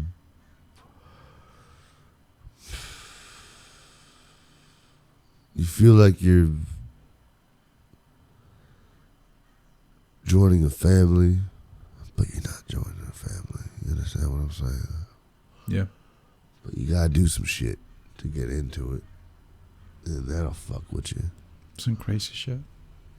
That'll fuck with you. Yeah. So you say something interesting. You said that they treat you like a family.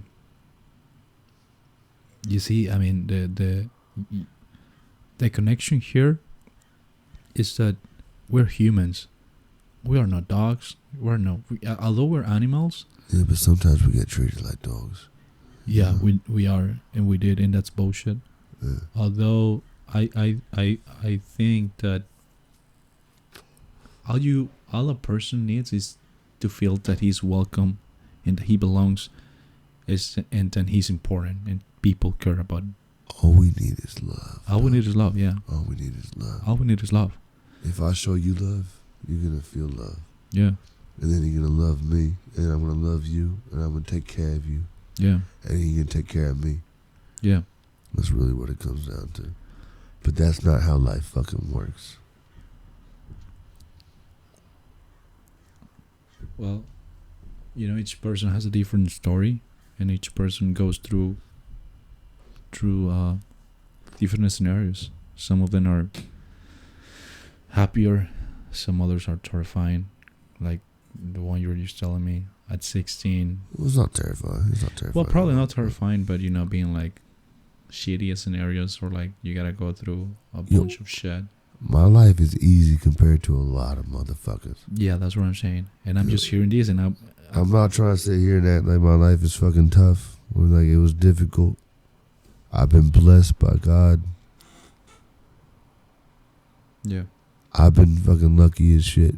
Correct. I went through some shit, but I've also been lucky as shit. There's been so many other people that have fucking gone through way fucking worse. Way difficult. And I'm not going to try to pretend like that's not the case. Yeah, it's not. But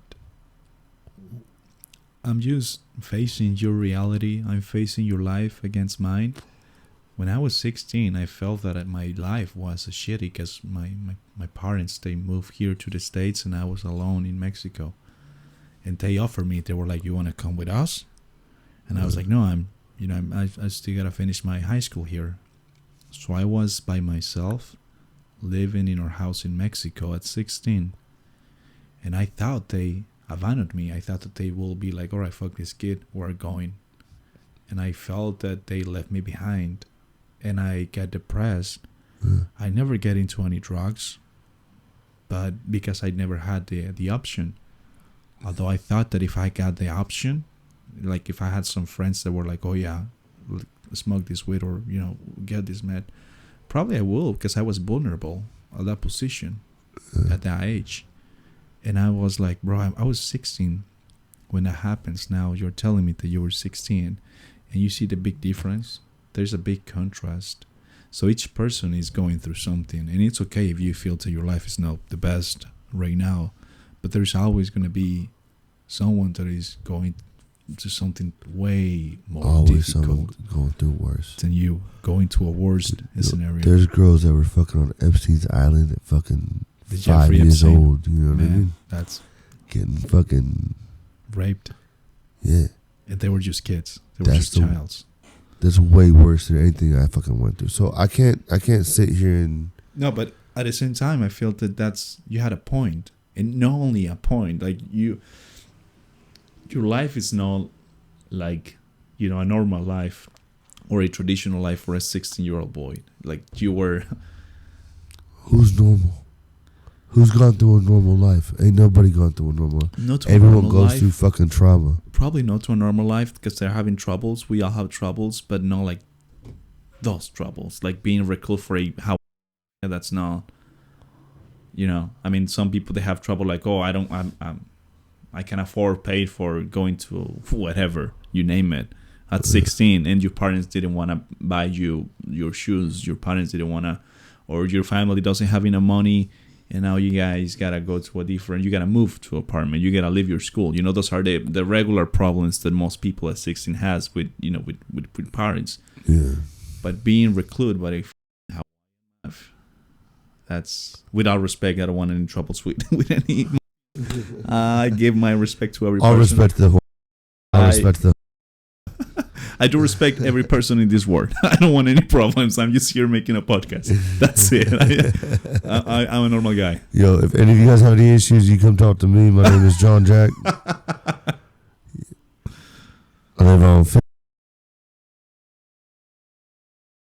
I'm going to put a beep on that. Nah, you can come find me if you want. You want to fucking murder my ass, you come find my ass. No, I'm putting a beep. I'm right here, dog. I ain't hiding from nobody. No. I'm gonna put it. I don't give no fucks. No, but so you were. Which was the next drug you tried? After meth, it was mushrooms. All right, so this was the progression. Realistically, it was weed, it was mushrooms, it was acid. It was meth. It was cocaine. It was DMT. And then it was... that's pretty much about it. Yeah. DMT is still my favorite drug of all time. What's DMT? You know what it stands for? I don't know what it stands for. No, I don't know what it stands for. But that's the most amazing drug. If you ever want to change your life, if you ever have anything that you really want to fucking like... If you have any issues in life whatsoever, DMT is the one that's going to get you fucking to figure that shit out. Or it's mushrooms. I love mushrooms. I will take 7 grams of mushrooms at a time. And I will trip fucking balls. And I will figure out whatever it is that I need to figure out. And that's going to be mainly because I couldn't figure it out on my own. And that's the shit that you really want to get into. Mushrooms are a fucking beautiful thing. Anybody that's going through any personal issues, do some mushrooms. Would you recommend to other people do some mushrooms? I recommend to everybody to do mushrooms. Everybody. There's this actually... I think you should do some mushrooms. You think I should do some mushrooms? I'll do some mushrooms with you, bro. We'll go on a goddamn trip together, bro. I'll thought about it. Because I've been reading this article from... I'll be your shaman, dog. I'll be your shaman. You'll be the shaman. There's this research. There is even a documentary on Netflix. You guys should watch it. It talks about mushrooms, actually, and how they are using the mushrooms to implement the studies and the research about the brain and neuroscience. There is actually a lot of potential power in mushrooms that we don't know and we're not aware. It's honestly a beautiful thing. I don't know about that because I never tried those. I probably will, but You want to do some with me? Not today. Well, not today. No. I gotta go to a hockey game. I would say probably. No, I'm going to a hockey game after this, so I'm not gonna do it. There's. I mean, like mushrooms and weed. I've heard some different perspectives. I've been watching a lot of. Well, not a lot, but I watch some videos like people talking about experiences with mushrooms, and it's similar to weed. No, it's not. It's not even close. Not even close. Really? Not even close. What's the main difference? Weed makes you relaxed. Mushrooms makes you think. Makes you think. Oh shit. Yeah. So that's my main thing. So if For example, you're going through something in your life and you can't quite figure out how to bypass it, and you can't quite figure out how to get past that, or you can't quite figure out what you need to do. You take a significant amount of mushrooms, your mind.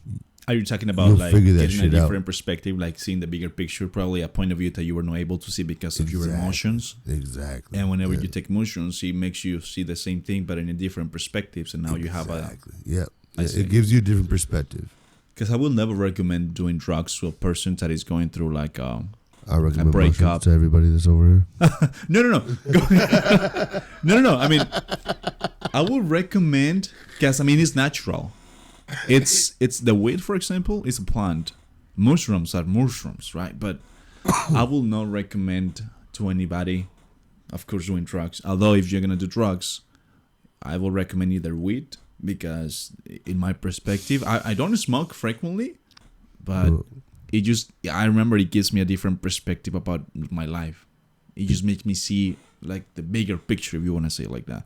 So now that you're saying that whenever you have a situation or like an issue, a problem, and whenever you try mushrooms, I will not say that it will help you to solve the issue, although it might give you a different perspective. It will give you the bigger pictures so you can think differently about the same issue, right? Although I will never recommend do any drugs to anybody. If you guys are able to see that different perspective by yourselves by doing another thing, good for you. And do not do drugs at all. That will be my advice. And I'll second that too. I know I've been talking about doing drugs and shit like that, but no, at the end of the day, curious. I do agree with Tony right here, Tony Tornado. Don't do drugs, okay? Drugs are not they're not. That's not the way. They're not gonna make everything okay. What you need to do at the end of the day is you need to learn to just love yourself, and that's the biggest thing that you can do. And that's the biggest positivity that you can bring to yourself. It's just love yourself. Which one do you think is the worst drug nowadays? Do you think fentanyl? Do you think any fentanyl is killing motherfuckers left and right. So fentanyl is not the way to go. But the thing is this, no one's just taking fentanyl. What people are doing is they're doing cocaine, and there's fentanyl in it, and then they're overdosing. They overdose. One of my best friends, he almost overdosed over that shit, actually. Yeah, so he actually had, he did a couple lines of coke, and then he was driving home, and he had to pull himself over, and he passed the fuck out for a couple of hours. Fuck. But he almost killed himself with that shit. He almost overdosed. But he didn't know it was fentanyl. He thought it was just cocaine. So nowadays, this is why you have to be careful with the drugs that you take. They can put fentanyl on everything. I don't know what it does. All I was reading is that it gives you the same effects but a little bit higher. Sorry, a little bit higher, and at the same time, it's cheaper. No, fentanyl's expensive. Fuck that! I might fucked it up because it's because they mix it with cocaine, for example. What's crazy to me is because it's not a cheap. So what you would do normally, right, is you would get cocaine and then you would mix it with some fucking baby laxatives, or you would put in some fucking what do you call it? You put in some fucking I can't think of it right now. I'm sorry, I'm a little fucked up, but it's a good whiskey though. It's good whiskey. Yeah, it's a good whiskey. Yeah, there's a lot of whiskey too. But yeah, like fentanyl is not a cheaper option. But if you're gonna put fentanyl into something, it's because you're trying to fuck people up. It's just because you're a piece of shit as a human being. Really, you think that's a major? That's the only. There's people putting the fentanyl in dollar bills and put it in front of Walmart, and then somebody touches that shit, and then it gets into their skin because they have a cut on their fucking thumb or something. And even your skin. Whenever you put like cream or anything, that shit goes into your skin. But fentanyl ain't cheap. It's usually fucking. You want to put baby laxatives. You want to put fucking baby powder. You want to fucking put. I never cut my coke. When I was a coke dealer, my coke was fucking phenomenal. There's a reason for that shit. That's why I sold the half of it. But my shit was legit. All right, we're back. We're back, folks. Sorry about that. I had to take a piss. we need to take a piss. So, I mean, fentanyl right now, the U.S. and some other countries are having a big crisis. And you say that you don't know anyone that is like, oh, let me get some fentanyl instead of coke, instead of meth, instead of DMT. No, I don't know anyone that's looking for fentanyl. I know that when I was doing my thing, I'm not getting into the specifics of it, but when I was doing my thing, all my people, they tested it before they gave it to me. So I always knew that my shit was legit. I see. Yeah, but there were a couple of times where they said you have to wait a week or two before we get the next shipment in because we got to test this. That's what they say. Yeah, well, they're like, hey, like the one that we have right now, it's not legit. I'm not going to give it to you. So you have to wait a week or two before we give you the next shipment. And I always respected the shit out of that because, you know, even though you're dealing with gangsters and you know, killers and shit like that, like,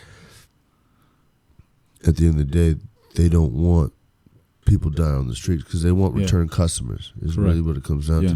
You want the return base. So you have to respect that part of it at least.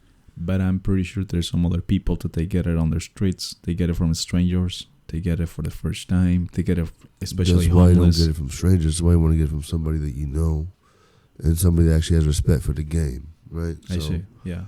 That's how I made my money for a long time, is because people actually respected me and they knew that I was going to do my shit the proper way. I see. Yeah.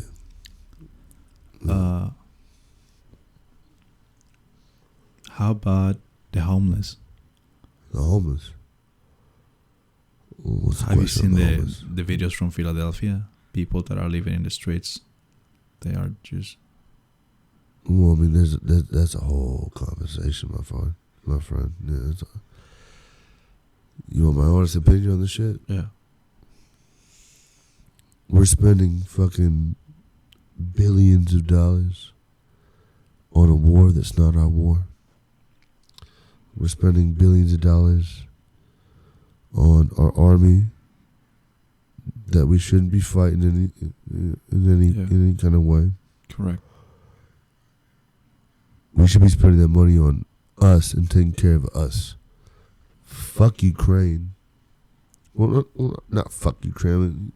I mean, I feel for Ukraine, don't get me wrong, but realistically, why are we spending trillions of dollars on Ukraine when we could be spending millions of dollars and taking care of our own fucking people?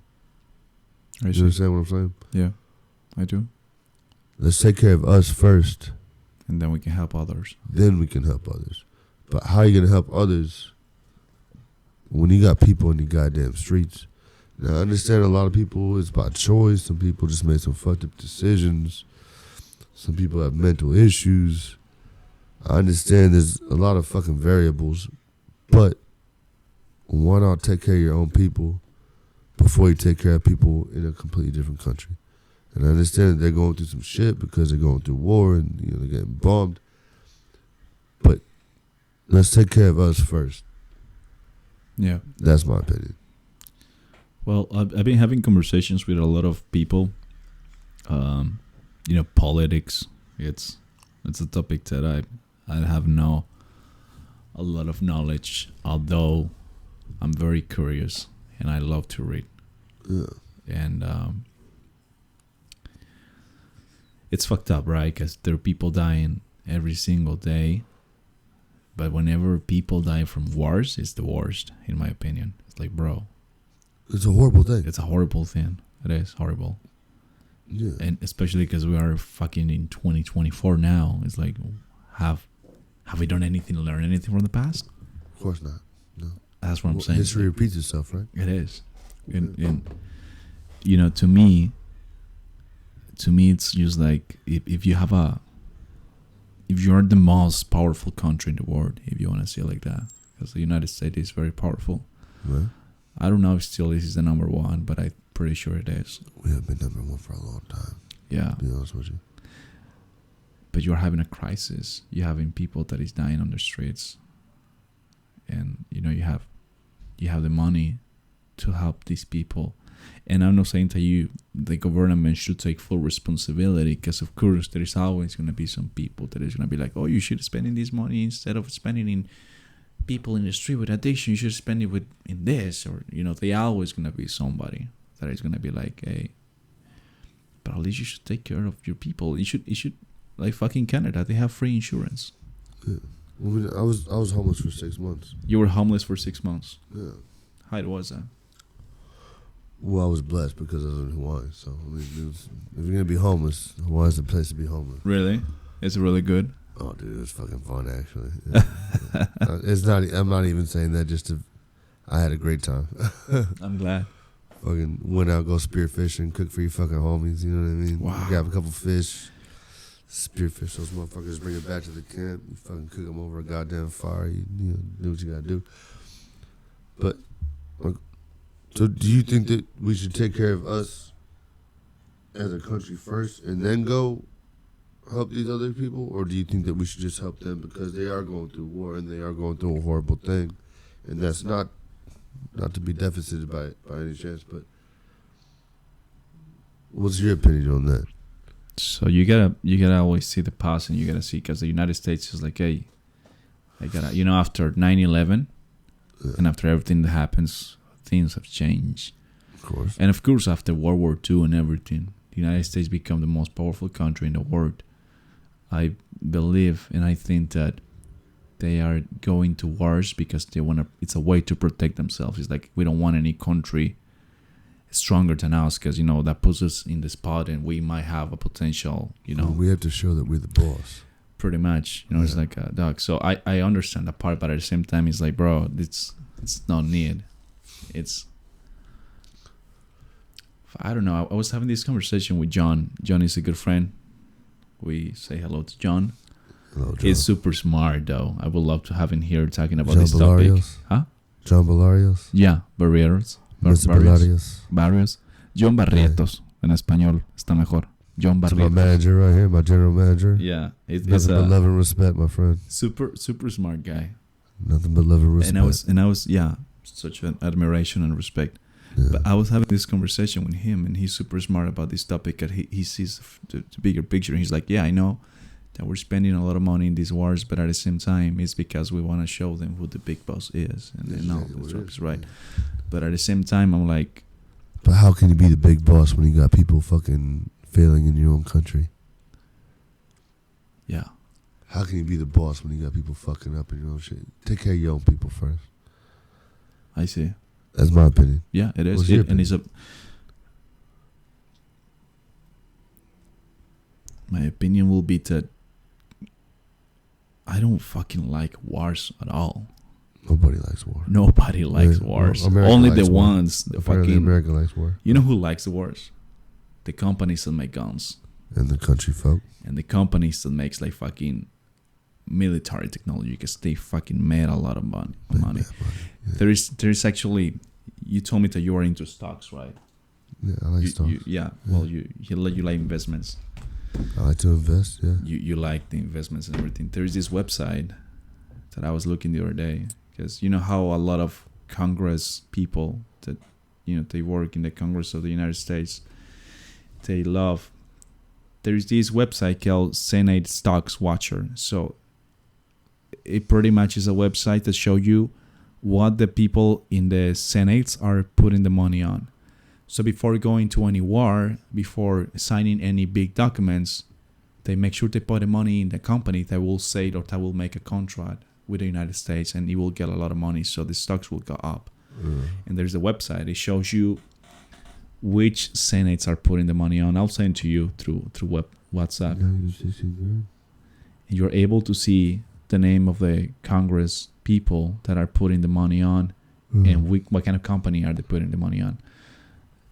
And there's a lot of senators, secretaries of the states, a lot of big people in the government that you can track them through this website, and you can see in what they're putting the money on. And a lot of them, they put the money into these big companies that makes guns, military technology, and that's what I don't like. It's just like you are you want to be wealthy, but against, you're killing people, and I don't like that philosophy. There's multiple ways in which you can have a good life. I'm not saying super wealthy, but even if you want to be super wealthy, there's multiple ways. I will never support fucking wars. I don't like it. I prefer to be poor. I agree with that. I don't agree with war at all either. You don't agree with me? No, I don't agree with war. Oh. Yeah, no, I agree with you. I don't agree with war. Yeah, we don't like fucking wars. I mean, I grew up in a violent fashion, so I mean, I'm used to violence, but killing people is a whole different fucking story. Not only people, kids. Have you seen the pictures in Israel, in Palestine? Oh, that's horrible, bro. There's so much shit. Dude. That's bullshit. That's horrible. I don't like it. I'm not gonna say on the podcast, but yeah. I know a lot of things that I shouldn't know in terms of this type of shit. Unfortunately, but we'll talk about that after the fact. Yeah. Yeah, if you really want to. Yeah, we can. Yeah. But I just don't like. And I have the last question here for you. So you were telling me that for you the most important thing to do, it's probably not the most important thing, but you prefer to make other people happy, or you like to make other people happy, to bring some happiness into a stranger's life. That's what I prefer, yeah. That's what you prefer. Yeah. That's how you think you are, because each human being, we like to feel that we belong to something. Yeah. That we are like that someone cares for us. Will you say that that's why probably you want to make other people happy instead of yourself? Or well, I think the main thing is, I think every individual questions why they're put on this earth, right? We all wonder, why the fuck are we here? Yeah. I would like to believe that the reason that I was put on here was to at least change some people's minds in some aspects, but mainly to bring happiness and to bring joy in some fashion, right? If I can put a smile on your face when you don't think that there's any smiles to be put on your face. Yeah. If I can put a smile on your face when you're fucking feeling detrimental and you're feeling down and low, if I can make you feel good at that point in time, I did something. Yeah. Right? If you were going to kill yourself and I'm able to talk yourself out of killing yourself and I'm able to show you that life is worth living, yeah, I did something. Right? I see. If you wanted to hurt somebody and I taught you out of hurting somebody,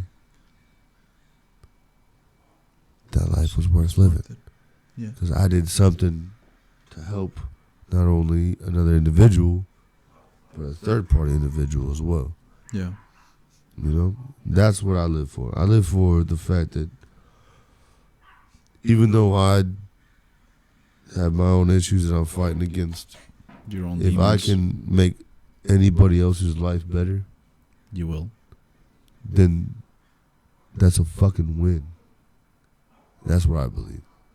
And so I had a conversation with my last roommate, and it was a beautiful conversation. And we ended up going to the country fair last year. Yeah. And so she drove us there. We had a great time. She dropped me off at the house. Yeah. She has a truck, and so we just laid in the back of the truck. And she asked me, she's like, what do you live for? What makes you go? Because she knows what I'm dealing with. She knows what I'm fighting. Yeah. And I looked at her and I said, hey, if I can put a smile on some stranger's face and I can make somebody feel better than how they felt 15 seconds ago, that's a fucking win. It is. And she looks at me and she still brings this up to me to this day. This was a year and a half ago. To this day, she still talks to me. She said, I remember that fucking conversation that we had in that goddamn truck. And you changed my life. Yeah. Because you made me think about the positivity of life versus the negativity of life. Yeah. Because it's so easy to focus on the negativity it's hard to focus on the positivity. But even if that's the only person that I ever got through to, I know she's going to make a change in somebody else's life. Yeah. That means I was the start of a fucking chain reaction. You understand what I'm saying? She's going to, transmit that to a different person, and it's like a snowball. Yeah. Yeah. I made a change in one person's life who's going to make a change in another person's life who's hopefully going to change another person's life. Guess what? I started that shit. And that's why I'm fucking blessed. And that's why I'm fucking here, is because I needed to fucking change one person's mindset to change another person's, to change another person's. That's a chain reaction. And that's fucking beautiful in its goddamn self. It is. That's why we here. You just need to help one person, because that one person's going to help everybody else. Not everybody else, but you know what I mean? Yeah. That's the beauty of life. I like it. Yeah. It's a really cool perspective. What's next in your life? If you could change one bad thing about your life, and whenever I say bad things, I mean like procrastination, addiction. You can change your whatever. Because if I can change anything about my life right now, I will change probably procrastination. That's like the main thing I'm facing right now, and I want to change that. So I'm going to talk about this, but this needs to be the main point of the podcast. Okay. This would be the title if you want. This is your podcast. It could be whatever you want. The title. You're this is the title right here. You are the guest. I wouldn't change a goddamn thing. Because what we've gone through and what we've done, yeah, put us here in this fucking moment. I see. Yeah. And this is a beautiful moment. Now, moving forward, for the future, yeah, let's have some growth. I see. And the growth is going to be to not do drugs. Okay. Drink less alcohol. Uh-huh. But the main point of my story, and it always has been and always will be, yeah, make some positive influence in somebody else's life. That's really what it comes down to. That's a beautiful thing. It's as simple as that. I see. I won't change a goddamn thing because that's what I am now. Yeah. Your failures make you a goddamn man. Well, I mean, not necessarily, but you know what I mean. Yeah. Right? Like, it made me who I am today. In the dark times, the eye began to see. Only whenever you're dark. I wouldn't be me now if I didn't go through so many fucking failures. Yeah. I'm me now because I've been through them, and that's who made me who I am today. But who I am today is somebody that needs to try to bring some positivity to other people's lives. So if I can change your life in some positive way, I know you're going to bring some positivity to somebody else's life. And vice versa. And again, continue that fucking cycle. Yeah. That's what fucking matters. I But see. sometimes we got to go through that hard shit. That's what makes us who we are. And we have to love who we are because of that shit. Have I fucked up? Absolutely. Do I regret a lot of things? Absolutely. Would I take it any back? Would I take any of it back? Not at all. What do you say to the people that are struggling right now in a bad moment? Either they lose a family member, a friend. They are going through a deep or to a dark episode in their lives, and they feel down, they feel blue, they feel depressed. What do you tell to those people? For anybody going through anything like that, first of all, I feel for you. I apologize for any type of pain that you feel. It's a shitty situation, but this is what my recommendation would be. Live your life one day at a time. Try to stay as positive as you can. I know it's rough.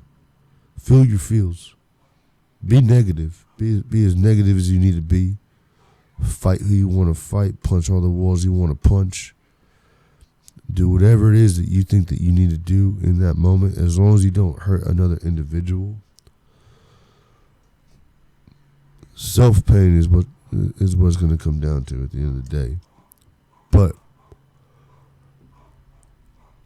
live your life one day at a time, and eventually time will heal the pain that you're feeling. And I know it doesn't feel like that at this point in time, but I promise you it will. Those are beautiful words. That's what I say. Yeah. Huh. And I know that, this is a phrase I like to say it in all my episodes. In this time that we were just here sitting and talking, unfortunately, a lot of people are going through shitty shit. Unfortunately, there is a lot of disasters that happened while we were just here sitting. A lot of losses. Yeah. And if you are struggling in those moments, or if you are going through a painful situation that you never thought that you will be, my recommendation would be just learn from this. Live each day. I know it's hard now. I don't know what you're going through, or if you are going through something, but at least you gotta move up one day at a time. One day at a time. One day at a time. Let it heal. And I hope this episode will help you in something, at least entertain you. At least, I hope you had a good time with us. Conversation. Because I had a good time. I had a great time. I'm sorry, I probably said a lot of stupid ass shit. No, I apologize for that, but we had 2 hours and 5 minutes. We've been talking for 2 hours and 5 minutes, and I had a really good time. And I just want to say thank you for being here. My pleasure. I appreciate anything you want to say to the people that are watching. Of course, we know that you love Latinas and you're looking for one. And I'm going to put your Instagram and your info in the description below, so you guys can go ahead and click, so you guys can reach my boy right here. Any final words that I would have is,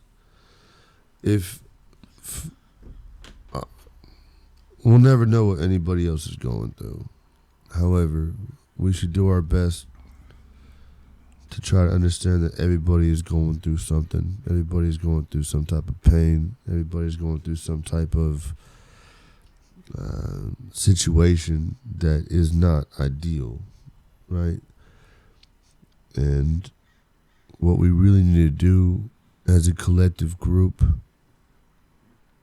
is not just focus on our pain, but try to understand that we have our pain, and try not to bring our pain onto other people, because too many people bring the negativity onto other people, and then that makes other people feel a negative type of way when they don't need to do that, because they're already dealing with their own bullshit, right? So yeah.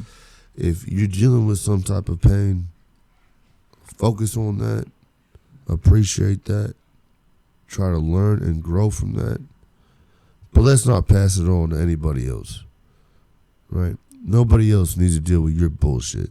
Yeah. Now, we can talk about it, and we can have conversations, but don't be a fucking asshole just to some stranger just because you can, because you don't know what that other stranger is going through at the end of the day. That would be my advice on that. Always be nice with people, because you don't know. Sometimes the people that treat you like shit at the stores, at your work, if you're a waitress, if you work at a different, whatever you name it, and you have a customer that is like a shitty customer, you don't know what that person is going through. And I had a lot of those customers in my last job, in which they were giving you like this shitty attitude and shit, and they will make you like, oh fuck, right? But you don't know what that person is going through. And after my sister incident, my perspective really changed about that. And I'm a better person compared to my own life. I'm way better than the person I was back in 2019, 2020, 2021. Or at least I think I am. I'm not sure full file, but I do try to, always be more understanding to people, no matter what they say to me, no matter how they treat me, no matter things happen in life. Some things that they are out of our control. So don't try to control things that you cannot. Just focus on the things that you're able to change and you're able to control. There's some things in life that you might not be able to change or be on control, but there are many others that you can control and that you can start changing little by little, day by day. And no matter what you're going through, I really hope this podcast will give you probably a different perspective, probably help you to understand more. We had a really good a very good talk. I love it. We will learn about drugs. We'll learn about ocean diving. We'll learn a lot about other things, and I appreciate that you will be able to make it and to be here with me and share with me all your experiences. And that was pretty much it. Thank you so much, guys, for watching this podcast. My first one in English. I'll see you guys in the next one. Anything else you wanna say to the people that is watching? The last thing I'm gonna say is the people that have the biggest smiles are the ones that are hiding the biggest pain. Oof. So, do you know what happened to? Just because there's somebody in your life that holds smiles and makes sure that you smile, don't hold them for granted, because they're the ones that are hiding the biggest amount of pain, and they're the ones that are... I'm agree with you in that part. Yeah. The people that is always happy or is always trying to make other people happy are the ones that are going through it. Facts. Big battles. So take care of that motherfucker. And I always ask them how they feel, how they are, because you know what happened to Robbie Williams, this actor. Yeah. Just don't take that for granted, because they're the ones that are fucking going through it. Yeah.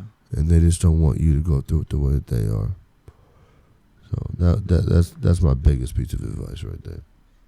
By the way, we never did talk about heartbreak. Love. Heartbreak. You want to? We can talk about heartbreaks. You want to add this in? We can. We got time. I mean, I got time. I don't know. I got time too. Let's talk about love, man. Let's talk about love. Yeah. Let's talk about love. Love. Let's talk about love. Who's your first love? So let's start. Let's get into that shit. Let's start by the definition of love. I'm reading this book right now that says the title of this book is "Love is Never Enough" by Aaron T. Beck. It's a psychiatrist, super smart guy.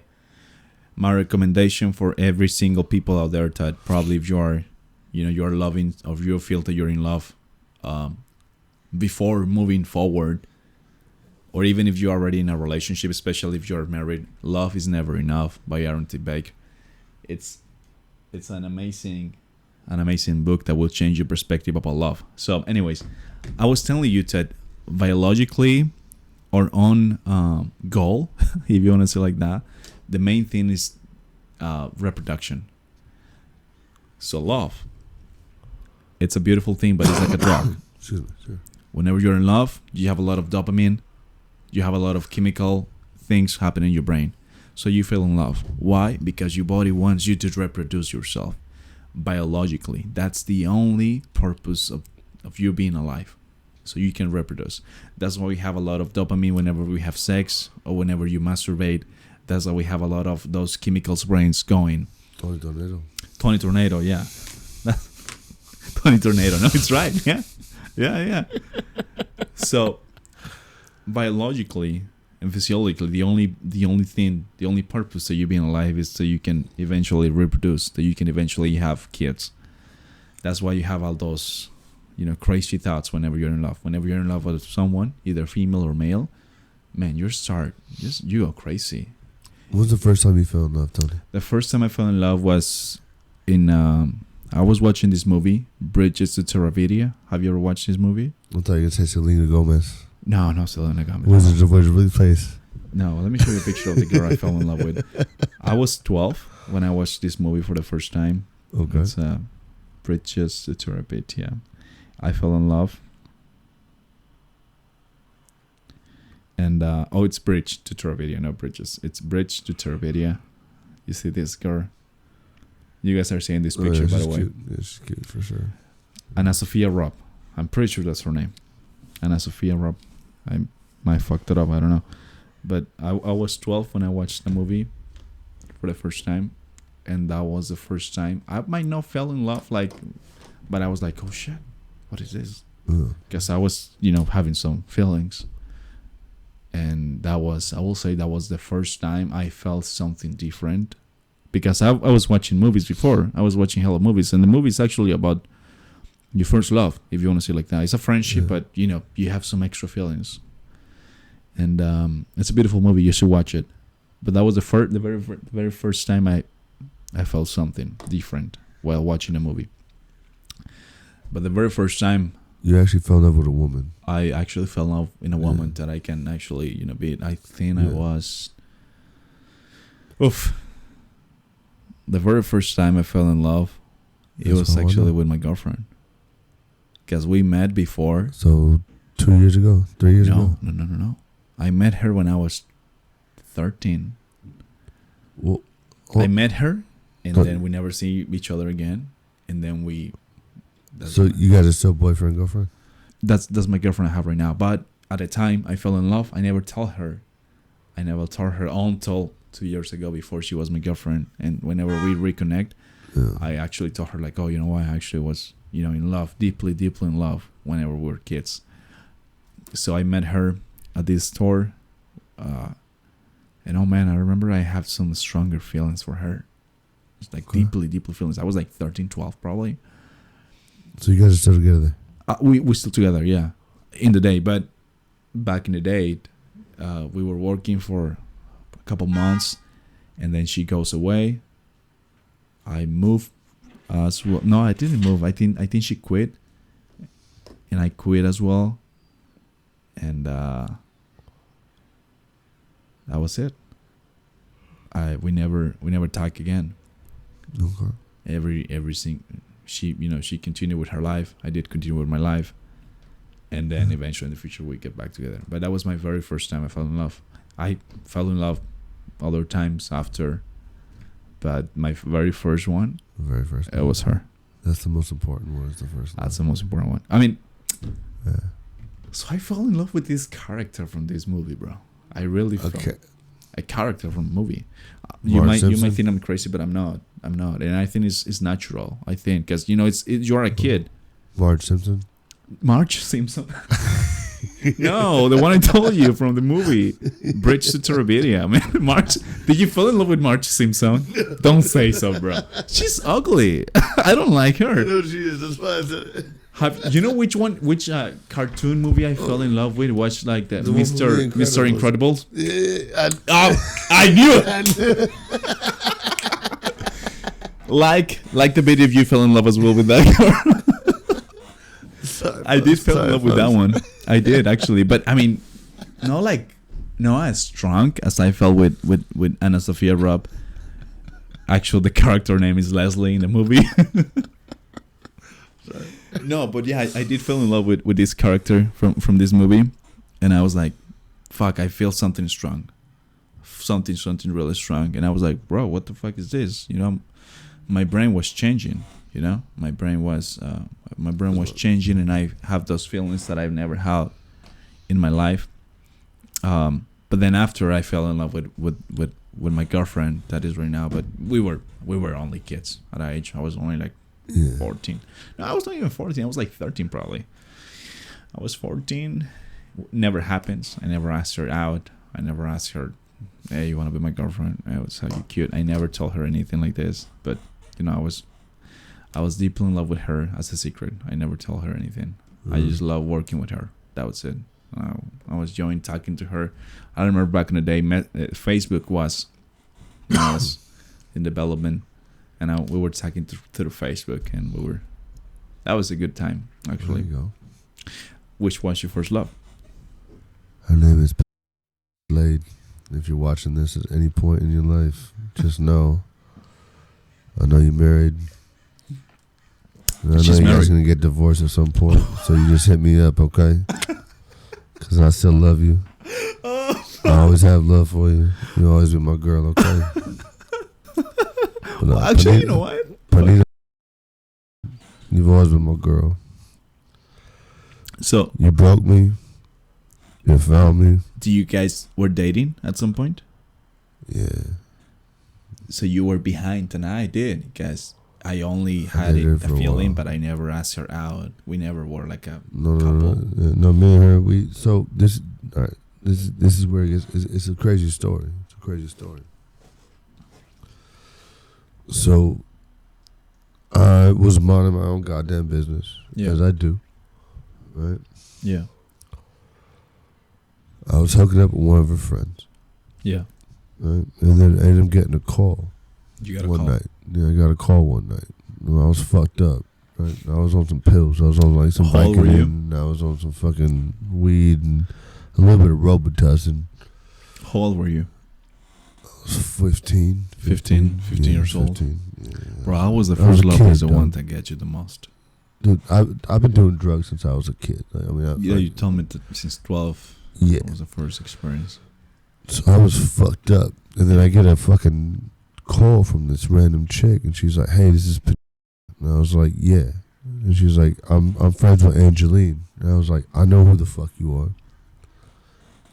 She's the most, to this day, she's still the most.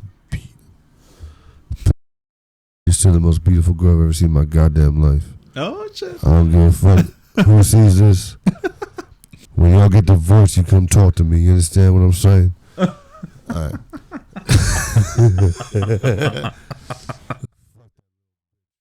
I'm a real man in this motherfucker.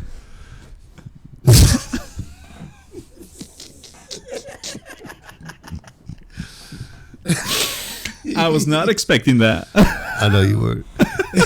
I was You not know that. expecting that. I beat his time. So you still fall in love with her. I mean, you still have some deep feelings for That's her. the first love. It's the first love. The first love, it's always the Yeah. stronger. So she ended up giving me a call. She was like, "Hey, I want to go out with you." I was like, "All right, what's up?" She's like, "Yo, this is all right, cool." She's like, "You want to be my boyfriend?" I was like, "Yeah, I'll be your boyfriend." But we had a weird relationship. So we would go to school, and I'd be leaning on a pillar. I'd be talking to my friends, and she'd be talking to her friends, but we wouldn't talk to each other. Yeah. But we would give each other a kiss before we went to fucking school, before we went to class or whatever. I see. And then I ended up cheating on her. You Yeah. cheat on her. I've cheated on one person one time. And this is the one time I cheated. I cheated on her with somebody else. She found out because it's an island, right? I mean, she found out. And then I spent the rest of my life trying to make it up to her and trying to get her to forgive me for that shit. Yeah. And I promise you, I promise you, I will be the best man you've ever had in your goddamn life. I will treat you like a goddamn queen that you are. I'm gonna eat that pussy like a goddamn Oh champ. man, I gotta put a beep on that. For sure. For sure, I gotta put a beep. I'm trying to make money out of these videos, man. Like, Yo, I'm gonna eat that shit like a goddamn shrimp at a fucking place. You know what I'm saying? Like a fucking chicken. You fucking give me some katsu chicken. I'm gonna fucking put some gravy on that shit. some gravy. Let me put this on. This will help you out if you wanna tag closer. Cool. Now you can tag as many closer you want. You can get closer. That was it. That's all I had to say. That's all I had to say. But yo, put you my fucking girl. You already know it. I'm gonna wife you up. So you fell in love with her, but you cheat on her, and then she cheat on you? Yeah. So I cheated on her one time. Yeah. She called me out on it. I admitted to it. All right, we can cut the rest of that out, though, right? Yeah, no worries. All right, cool. Yeah. So I cheated on her the one time. I regretted it. This is an island that we lived on, right? So she found out, obviously, and so she called me out on it, and I admitted to it. It was a Smile Island. Yeah, and that was the Hawaii. first. It's the first and last time I ever cheated on anybody. There was back in Hawaii. It was back in Hawaii. That's yeah. the first time and the I was only. 15. Yeah, I was 15. You were 15. Okay, well, whenever you're 15, I understand. Yeah, I was 15. One thing is whenever you cheat someone, whenever you're young, if you want to say like that. But once you are like what you No. name it. I have never cheated on anybody ever since because I actually felt fucking horrible about that. Yeah. And I'm glad that she found out. I'm glad that she called me out on it, and I admitted to it right away. You were like, hey, you know why I did? Actually, I cheated on you. Yeah, and I felt like shit because she. Regardless, but then she ended up cheating on me multiple times after the fact. But long story short, I've been in love with her. I've been in love with a couple other people. Yeah. Let me say this to anybody that's actually listening, right? That actually gives a fuck. To any females out there, any males out there, Yeah. you can listen to me if you want to. You don't have to if you don't want to. That's totally fine as well. Correct. Just know I'm the most handsome motherfucker you're gonna hear in the goddamn world, anyways. That's false. Look, love is the most beautiful thing that you're gonna find in this fucking world. Okay? If you can truly love somebody and somebody can truly love you, give them your fucking attention. Pay some respect to that shit. Because it's not going to come often. It's going to be very rare. And guess what? If you actually find somebody that's worth spending your time on, spend your time with that motherfucker. And if you don't, you're going to regret it. I know you're just hearing this from a random white dude, but I promise you that's the goddamn truth. Well, that's a fact. You know, I was telling you earlier that let's say that you have humans. We are the only thing in this world that need actually some love from the beginning. Whenever you're a baby, you can. There's this I don't know how to say it in English, but whenever a baby died because he doesn't feel loved. How do you say that? Do you know what I'm talking about? There's no English term for that. Okay, it's just a baby dying from not being loved, I guess. Probably, I don't know, but in Spanish there's like muerte prematura. Yeah, I don't know. Anyways, whenever you're a father and you don't give that much attention to the child, and the child just born, right? It has like 3 days, 4 days, and if he doesn't feel that connection, if you wanna say it, because you gotta take care of the baby. You know, as soon as the baby is born, you gotta change the diapers, you gotta shower, you know, you gotta take a bath with the baby. Yeah, you gotta take care of him. You gotta, call him. You gotta grab him wherever you go. Yeah. You gotta be there for the baby because he's not able to take care of himself. Yeah. But if you compare us as humans to other animals in the world, we are the only ones that actually need care. Because a dog, whenever the dog is born, he's able to walk right away. He's able to go and explore by himself. That's why half of them die. Yeah. Whenever we humans, we are the only animals in the world that we need actually, some time. We depend on it. Do one at a time. You can do one at a time, but we depend on other human or in our mother. So psychology, you need another person. Oh. And that's why biologically the main purpose of you being alive is that you can reproduce. That's why man is amazing. I've been reading a lot of articles, I've been reading a lot of books, watching a lot of videos and documentaries. There's a lot of really good documentaries on Netflix, so you can watch. I'm good. But there's actually a lot of really good documentaries out there, and that explains more and deeply in how the brain works.